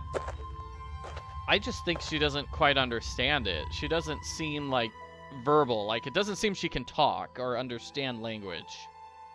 No, don't touch that. Don't touch what? Too late. I mean, No! Nuts. Well, now you're trapped over there and I'm trapped over here. Now I'm done. I take it you're Matt. I'm Nancy Drew, the maid of honor. Thrilled, I'm sure. You wouldn't happen to have a tunnel boring machine in your pocket, would you? Or food? Do you have any food on you? A biscuit or two? Some crisps? Cocoa Kringle? Anything? Sorry. Oh, the only thing that woman in the shabby dress ever gives me are carrots and potatoes and such. I've been wandering around down here for days. I want something full of sugar and nice, greasy fat. You know, real food. She feeds you? Every once in a while, the silo slides open, and she'll be standing up there in the fresh air looking down at me. Then I get showered with vegetables, she goes away, and the silo slides shut. Whenever I talk to her, she kind of grunts as if she understands what I'm saying, yet she refuses to help me. It's like I'm her pet or something. And now there's two of us. Dibs on the potatoes. Why did this door shut when I pulled that switch? As best I can figure from the papers and drawings I've found, you're standing in the laboratory where the bloke who lived here during World War II did all his top-secret research. He was working on new forms of propulsion to be used in flying machines, rockets, that sort of thing. Apparently, to keep unwanted visitors out, he planted devices which would allow him, at the push of a button, to seal off the lab. This gate and all the others will go up when our hostess decides to feed us. Opening those silo doors seems to reset everything. Opening those silo doors is also the only way out of here. Believe me, I know. So we've got to open the silo doors in order to escape. Kyler and Kit think you disappeared as a practical joke. A reasonable assumption. Pulling the wool over people's eyes while pulling the rug out from under them is something I take great pleasure in. I don't know why, I just do. And actually they are, in a way, quite correct. In point of fact, I stumbled upon the entrance to a secret passage in the nursery, so I thought it would be jolly good fun to make some ghostly sorts of noise from inside it and give Kyler a fright. But all of a sudden, this crow flew in through the window and came straight at my eyes. Same thing happened to me. I fell backwards into the passage trying to get away from it, and the next thing I knew, I was falling through a hole in the floor. Fortunately, I only fell about 2 meters. Did not happen to me. I did not see a big hole in the floor inside that, like, hidden passageway inside that fireplace thing. There was no big hole in the floor. So I got to my feet, and since it was dark and my glasses were knocked off when that crow attacked me, I started feeling my way along the wall, looking for a ladder or something so I could climb back up. But instead, my hand hit some sort of button. A siren went off, the door above me slid shut, and there I was. I yelled until I was hoarse, but no use. I was trapped. So I felt my way along the tunnel, looking for another way out, until I got to the lab you're standing in, at which point I blundered into the button you just pressed, siren goes off, door comes down, and suddenly I'm even more trapped. Not long after that, the doors at the top of the silo slid open, so I looked up, and by squinting really hard, I could see an old woman with long hair, wearing a long ratty dress, just standing there, looking down at me. I called to her, told her who I was and what had happened. I told her everything, called to her till I went hoarse again, but she just stood there. I even tossed my ring up to her, saying, "Go ahead, keep it, just get me the heck out of here." Nothing. Yeah, I don't think she understands how to talk. For a while, Kit was convinced you disappeared because you had decided you didn't want to marry Kyler after all. I'm not surprised. The fact is, soon after we got here, he tried to tell me I was about to make a colossal mistake and that I should call off the wedding. Such wishful thinking on his part is exactly why I didn't ask him to be my best man. Oh, I made up some excuse about office politics and occupational expediency, but Kit was and is, and hopefully always will be, my best friend. But having him be my best man knowing he's still smitten with Kyla, I figured I'd pass. Yeah, he's definitely still smitten with Kyler. Kyler's trying her best not to show it, but she's really worried about you. That's the worst of it, knowing that my eagerness to play a silly prank on her is going to wind up ruining the wedding. She's going to be so disappointed, and humiliated, and appalled. She'll never forgive me. What an idiot I am. I love her so much, and I am so lucky a mongrel like me landing someone as smart and beautiful as her, and now, whether I ever get out of here or not, I'm going to lose her. What an unthinking, short-sighted, immature idiot. Sounds like he's had a lot of time to think over his mistakes. Mr. Delaney, the caretaker? He thinks you were spirited away by fairies. You know, I actually miss that superstitious, super ridiculous old fossil. Kit and I spent the better part of an evening rigging line in the garden so we could fool him into thinking a leprechaun was moving through the bushes. Only a branch snapped off and whacked Kit in the eye, and that was that. Except, I must admit, seeing as I have no idea who or what that thing is that has us trapped down here, Mr. Delaney might not be all that wrong. I'm pretty sure her name's Fiona. She's the daughter of Brendan Malloy, the guy who was doing all the research down here. Everyone thought she was killed along with her parents when this place exploded, but she wasn't, and she's been wandering around in the bog near the castle ever since. So, if our wedding ever does take place, it looks like I'll end up with a crazy in-law after all. I'm going to look around some more. Great. Why don't I wait right here? All right, so that's it for Matt. Nancy needs to figure out several puzzles to get out of here. Here's a rocket, by the way. Yeah, it's a rocket. Oh my gosh, this puzzle. Oh no. Let's not worry about that one yet. Let's do the one that's easy. This puzzle is the same like puzzle as Nancy drew a message in a haunted mansion where we had to make the phoenix thing. Also had a similar puzzle in Message in a Haunted Mansion. Not Message in a Haunted Mansion, sorry. Shadow at the Water's Edge, which I also did during this 2025 Nancy Drew Games Marathon. So that lets me get the rocket nose, and that rocket nose was protected by a puzzle, so that's sort of how we know it's the important one.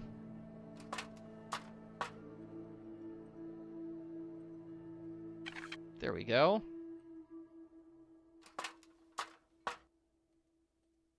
We need the correct fins, unless I'm mistaken. Aww, picture by Fiona.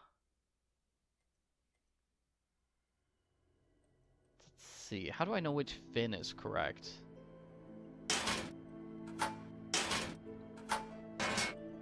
I think it's that one, but...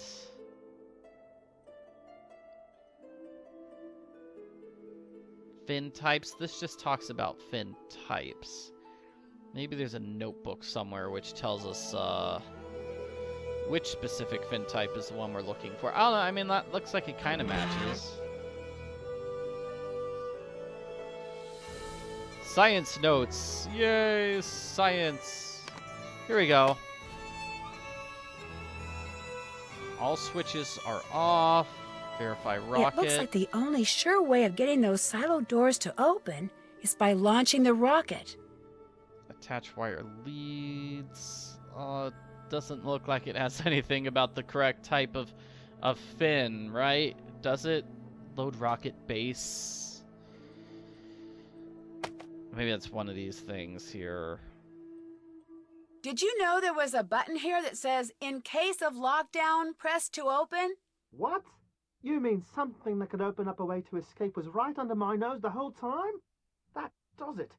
If I get out of here, I'm having that eye surgery. My weak stomach will just have to get over it. And that doesn't quite do that. Like that. Oh, this puzzle. Okay. So, Category 1. What's in Category 1? NH3, phosphorus, hydrogen, potassium. Alright, hydrogen is the H. So that means I can grab the H here and safely move it to Category 1. That's the general idea. So NH3 is also Category 1. So I'm guessing that's the next thing for Category 1 that I'm taking care of. So I get up close to it, then I move it down, then I'm gonna put it in Category number 1.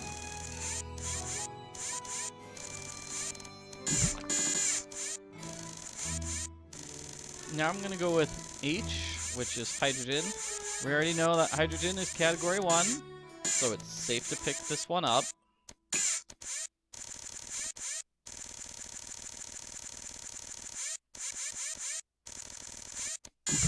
And then Category 2, I mean, I might be able to grab this hydrogen here.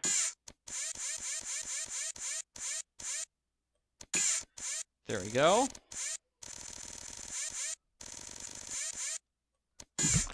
But now I need to figure out what's with the P, what's with the, oh wait, that's NH3 up there, right? And we already know that's a Category 1, so I could probably grab that.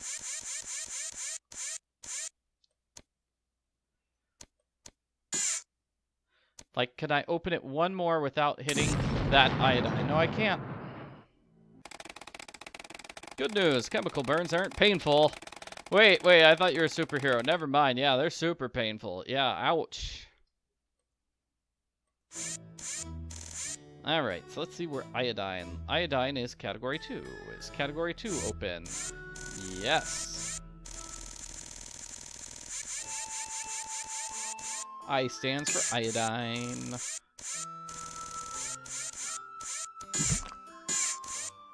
So with that out of the way, now I can safely grab this NH3.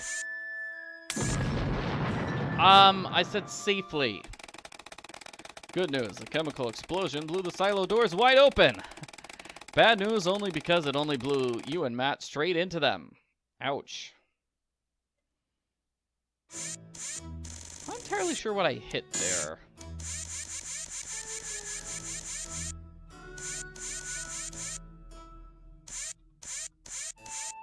Yeah, I'm really not sure what the claw touched, but that's okay. I'm gonna get this big one out of the way.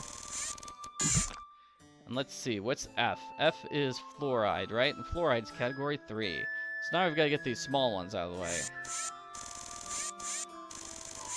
Let me guess. P is also Category 3. I don't know which one is P. Phosphorus is P. So phosphorus is... that's Category 1. Well then, hey, let's just get this out of here.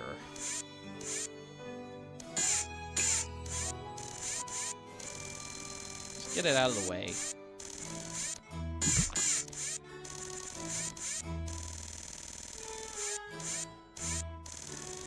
Oh, that's too far to the left.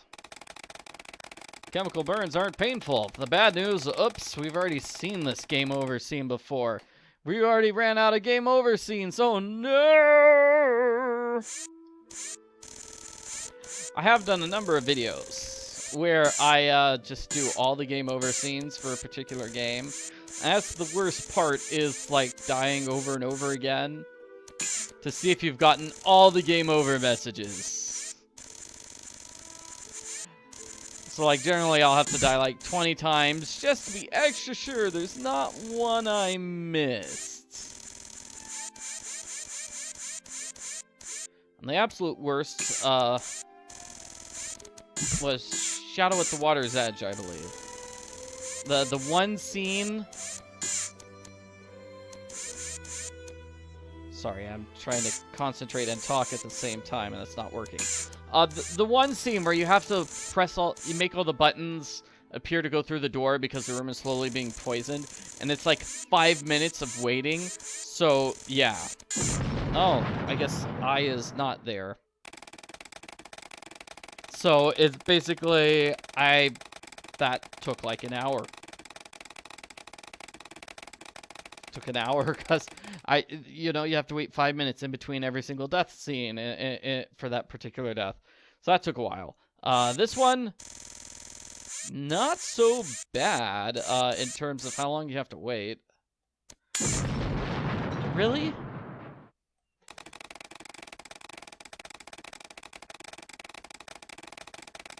I could be a chemist from now on. Who knows? Maybe that'll be my new job. So iodine is category 2. What was? Oh, come on. Yeah. Oh. This puzzle's tough. I mean, if you want to do it perfectly, it's just tough.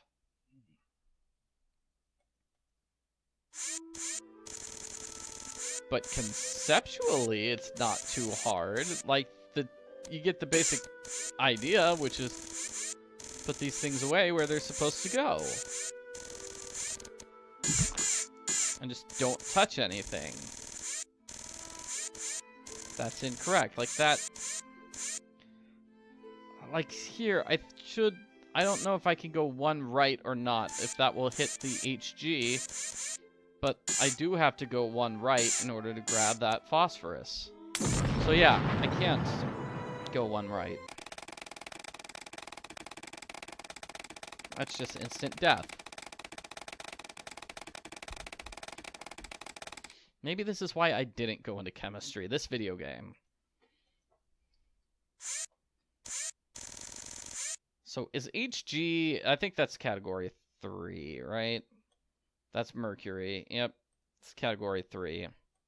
That's why we haven't been able to touch it so far. So maybe it's like now I can grab the HG.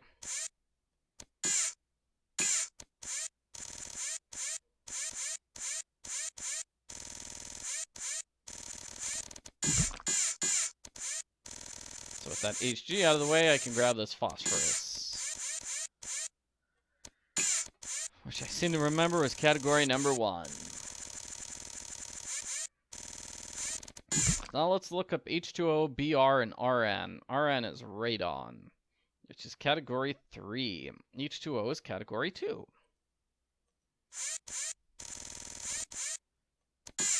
So really it's just getting double H2O right now.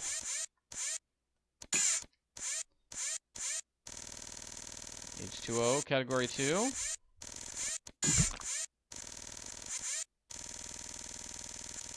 Fluoride was category 1, right? Or is that iodine? I don't know. If I get it wrong, the game will let me know. Yep, got it wrong.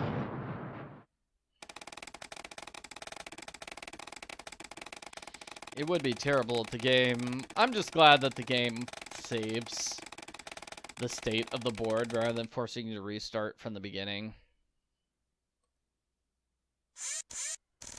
Restarting this puzzle from the beginning again would be terrible. Okay, so category 3.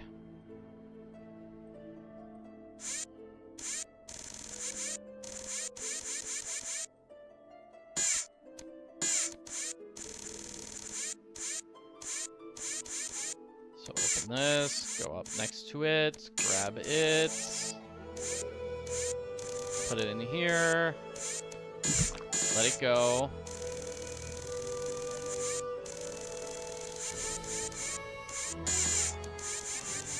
Fluorine.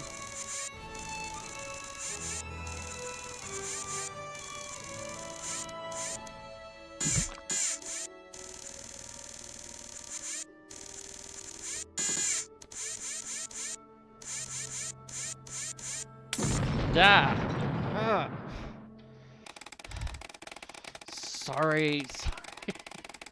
Sorry, my wife walked in. And got scared.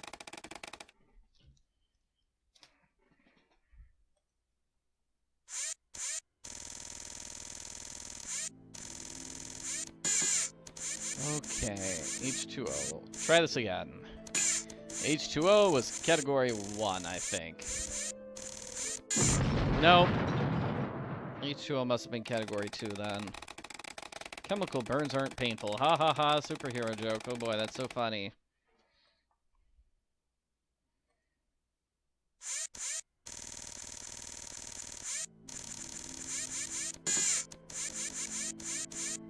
Oh, come on.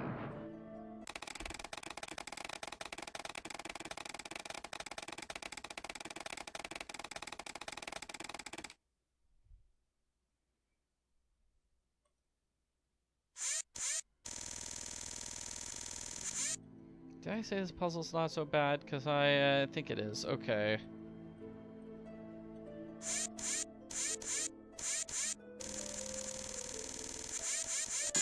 Changed my mind.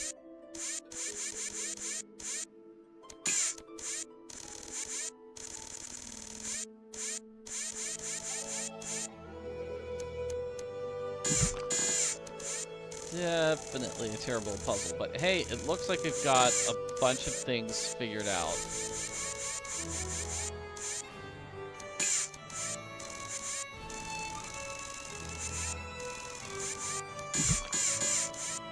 Alright, phosphorus was definitely category number 1.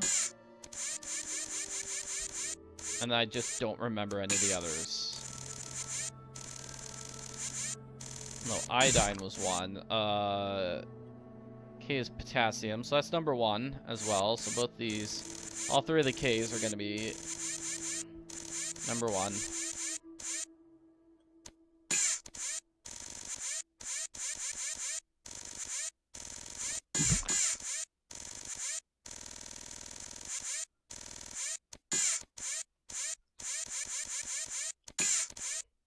And the HG was 3 and I was 1. Get that one into place.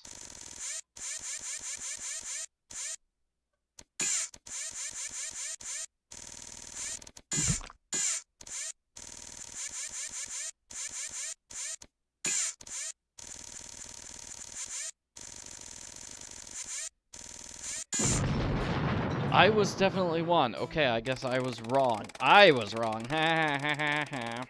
The chemicals weren't toxic to humans, but they were toxic to pretty much everything else. When it comes to ecological disasters, you ruled, dude. Aw, man. So which one is I? And then LOX is liquid oxygen. Okay, so those are both category 2. Nope.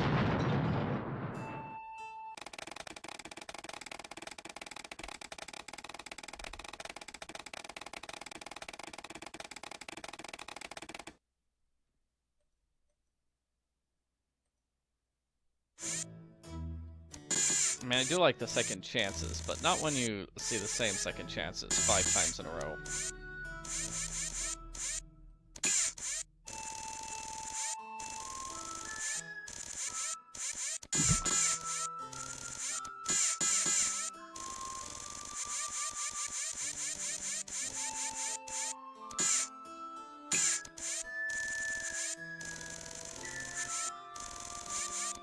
Cl is chloride, right? So chlorine? Yeah, it's gotta be chlorine. Okay, so Cl is 2.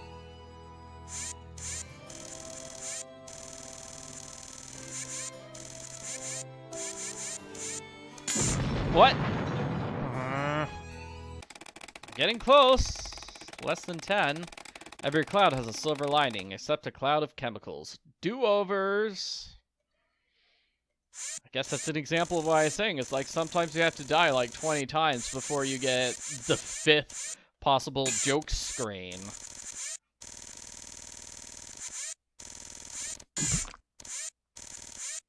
And potassium. What's potassium? Radon was 3, and potassium is 1.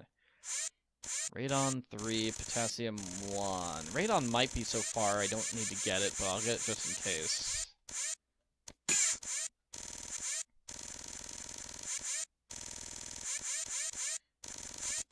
Radon 3.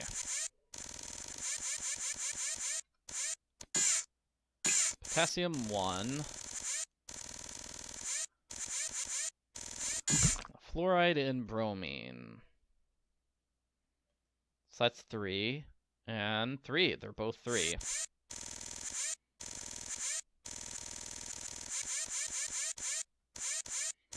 Oh! If only my chemistry teacher could see me now. He would fail me. But he would be impressed that I can still remember the names of every single one of the elements, right? After like 20-something years, knowing these chemical symbols.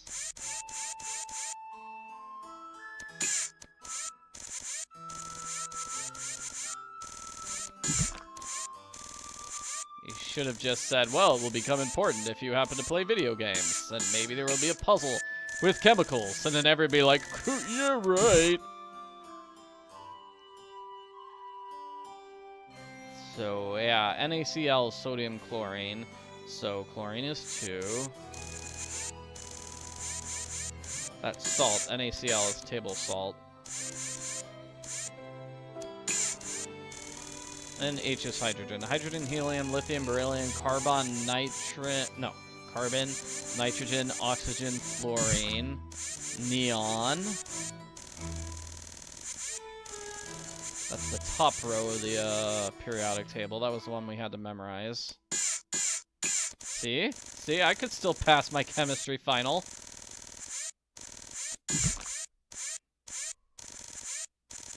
And then I'm just going to leave that bottle of water there, because that's what H2O is. It's just water. And water does not really explode in real life if you pick it up with a claw. Fun fact! That gives us the key. Alrighty. So let's see. I seem to remember where you need to turn it to like 90.1. Oh, but I need to get those wires figured out. The wire puzzle nobody wants to do. Oh, man. I wish there was like a huge book of notes or something. I looked at that one paper, but it didn't look like it was correct. Okay, so let's see. This is purple. So I'm following along purple. So that was number 1, I presume.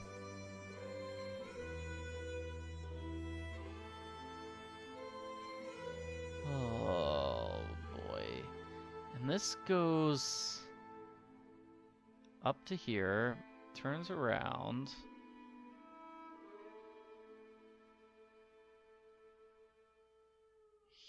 Here. Then turns around again. Like, Nancy, just figure out these wires. Just get them. Just grab them. Use a comb. So that's 3. So purple was 3. That doesn't actually make any sense. Okay, so if purple is... How do I know what the correct coloring system is? Let me check those notes. Where were those notes?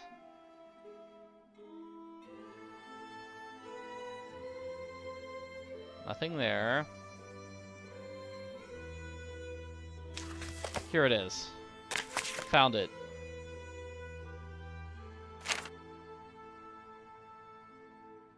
One type is successful. So this is the color.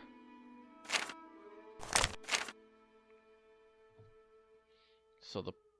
Actually, I don't quite understand this. Let's see. Liquid propellant, center of gravity. That's gotta be it. But, like, purple above red.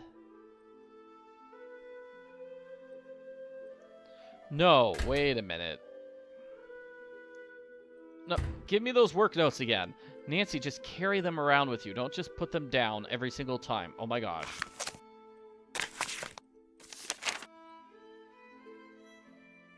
So it wants purple and red. Purple and red go together, right? So purple is 3. That goes in the red spot. Alright. Now let's look for the next color. And this, I believe, is how we would do it the hard way. So, black and blue. So black and blue, black and blue, black and blue. So we take black, and then we're gonna follow along this pathway until we figure out where it goes. Let's see, it must go here. It goes down and around.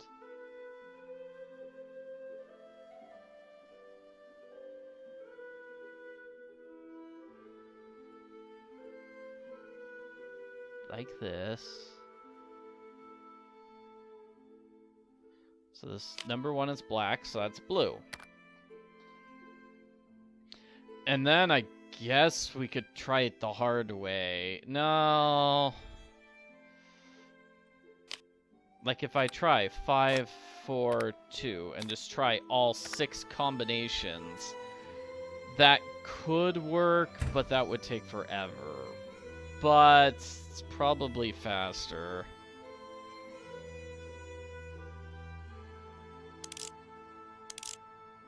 So I put in the key.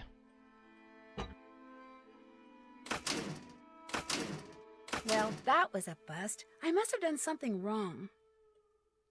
Yep, alright, so that's not correct. So let's try 5, 2, 4.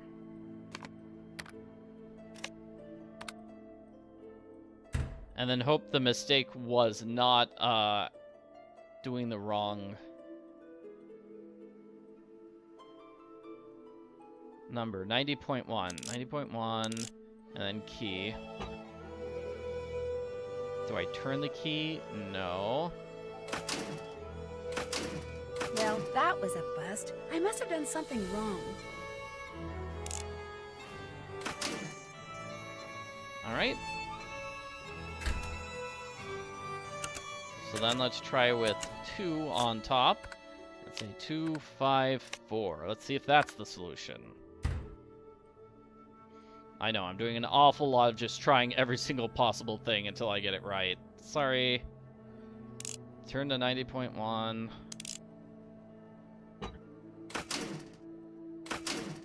Well, that was a bust. I must have done something wrong. Let's double check to make sure I didn't... Like, the mistake is not we put in the key and then turn to 90. Well, that was a bust. Yep. I must have done something wrong.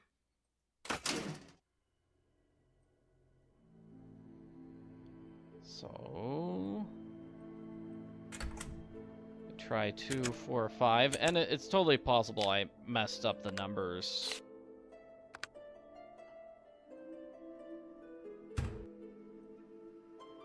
That's definitely possible. When I was doing that really, really long track the wires puzzle.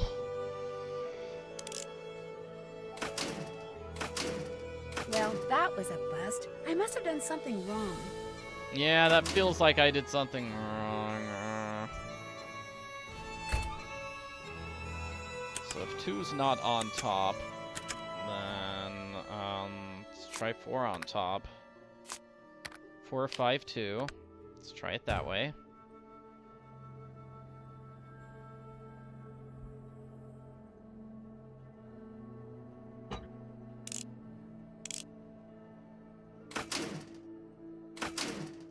Well, that was a bust. I must have done something wrong.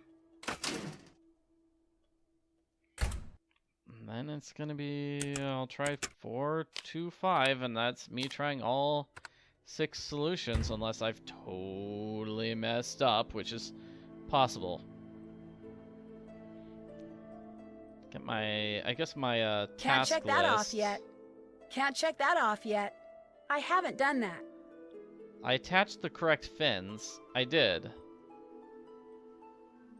I thought I did.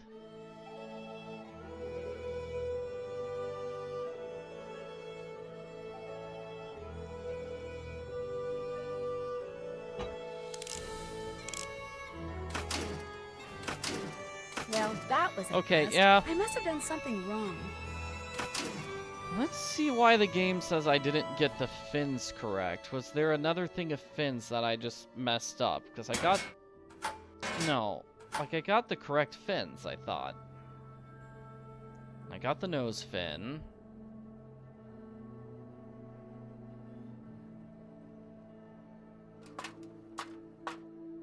That's correct. I haven't done that. Can't check that off yet.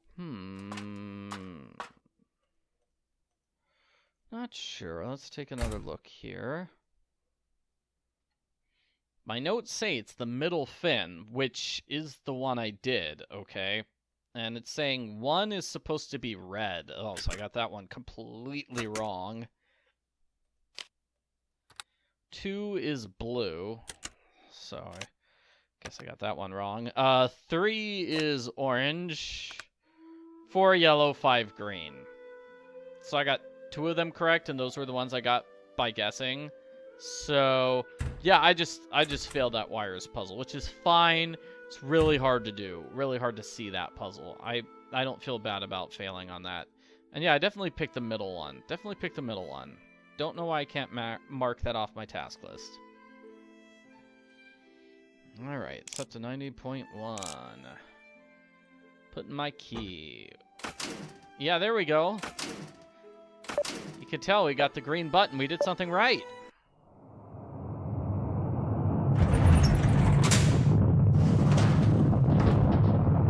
Hey, and there's Matt. How did Nancy survive that?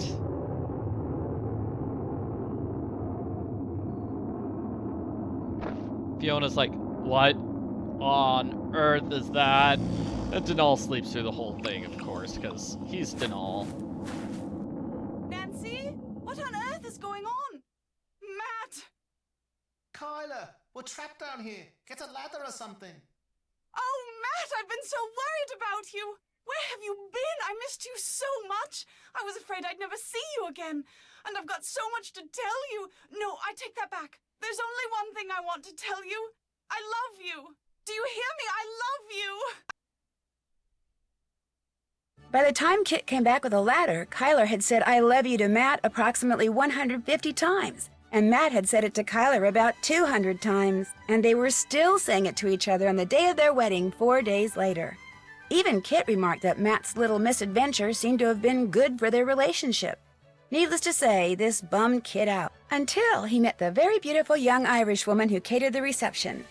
Long story short, it looks like Kit will soon be returning to Ireland, and not just to sketch plans for potential housing developments. As for Mr. Delaney, he still can't accept the fact that the strange wail I kept hearing wasn't a banshee, but an old siren that Matt kept inadvertently setting off down in the tunnels. Nor is he clear on the fact that Fiona, whose jetpack was also a source of weird noises, was responsible for many of the strange phenomena he'd always attributed to fairies. But he understood immediately that Fiona was someone in need of compassion, and helped the police take her into custody without incident.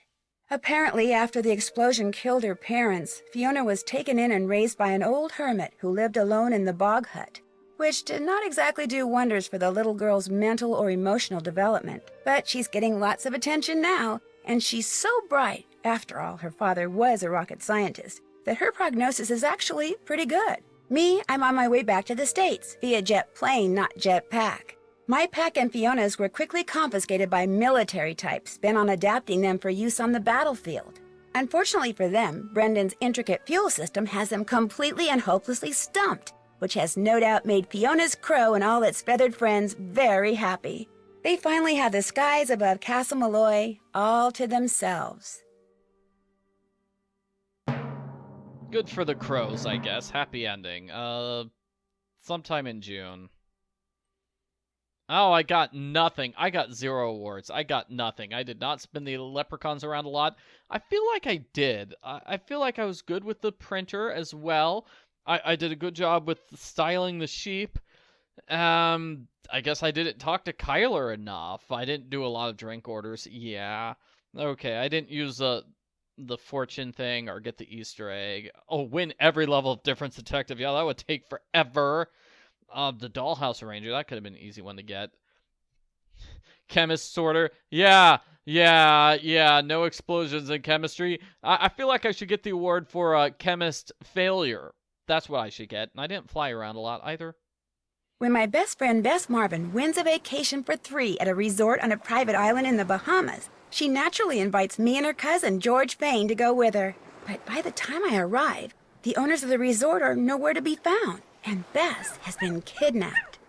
To get her back, George and I must find a long-lost treasure, a quest that brings us face to face with many of the island's strange inhabitants and forces us to risk our lives, both on and in the sea. Help us find the treasure before this sun-drenched paradise turns deadly.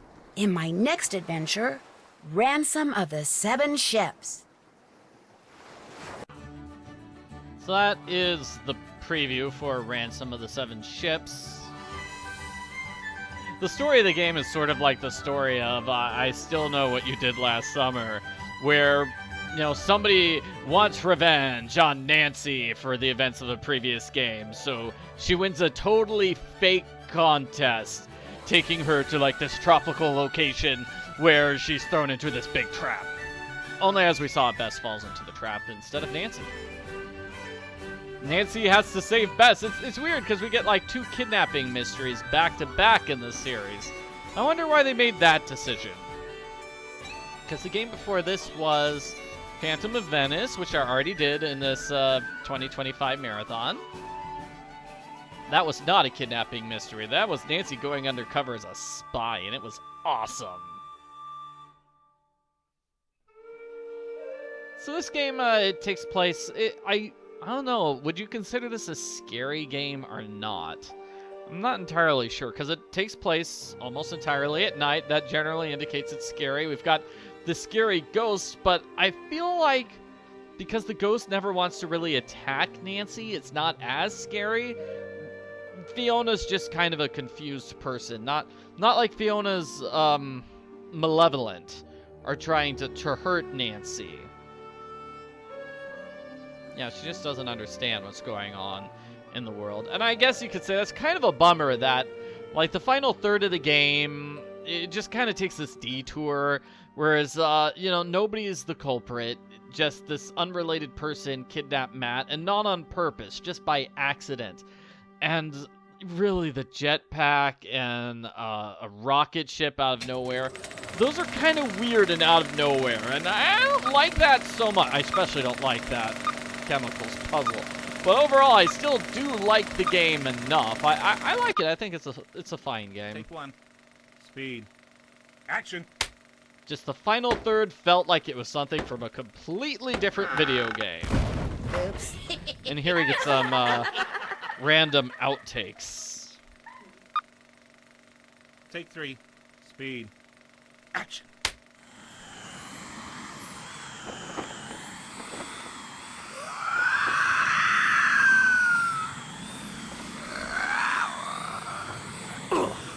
My depth perception stinks. Let me try it again. Makes you wonder how hard it was to do Come on, guys, these, let me open the box. I gotta know what's in there. Please, let me open it. Please. Please, please, please, please, please. Surprise! It's a pigeon. Yeah, it just makes me wonder how much effort was put into doing those outtakes, because obviously, you know, this is not a movie. They did not film it like a movie, so like they had to film the and produce those outtakes separately. I hope it wasn't a lot of work. I think if you get all the awards, you get a bunch of extra outtakes, but I got none of the stars. I got 0. Oh well. There's only 2 more games left in the 2025 Nancy Drew Games Marathon. What's the second to last game gonna be? It's not Midnight in Salem, no. It's not, it's Labyrinth of Lies, which is definitely better than Midnight in Salem. I mean, it's not a fan favorite, but Midnight in Salem is so terrible that pretty much every other game in the series is better than it.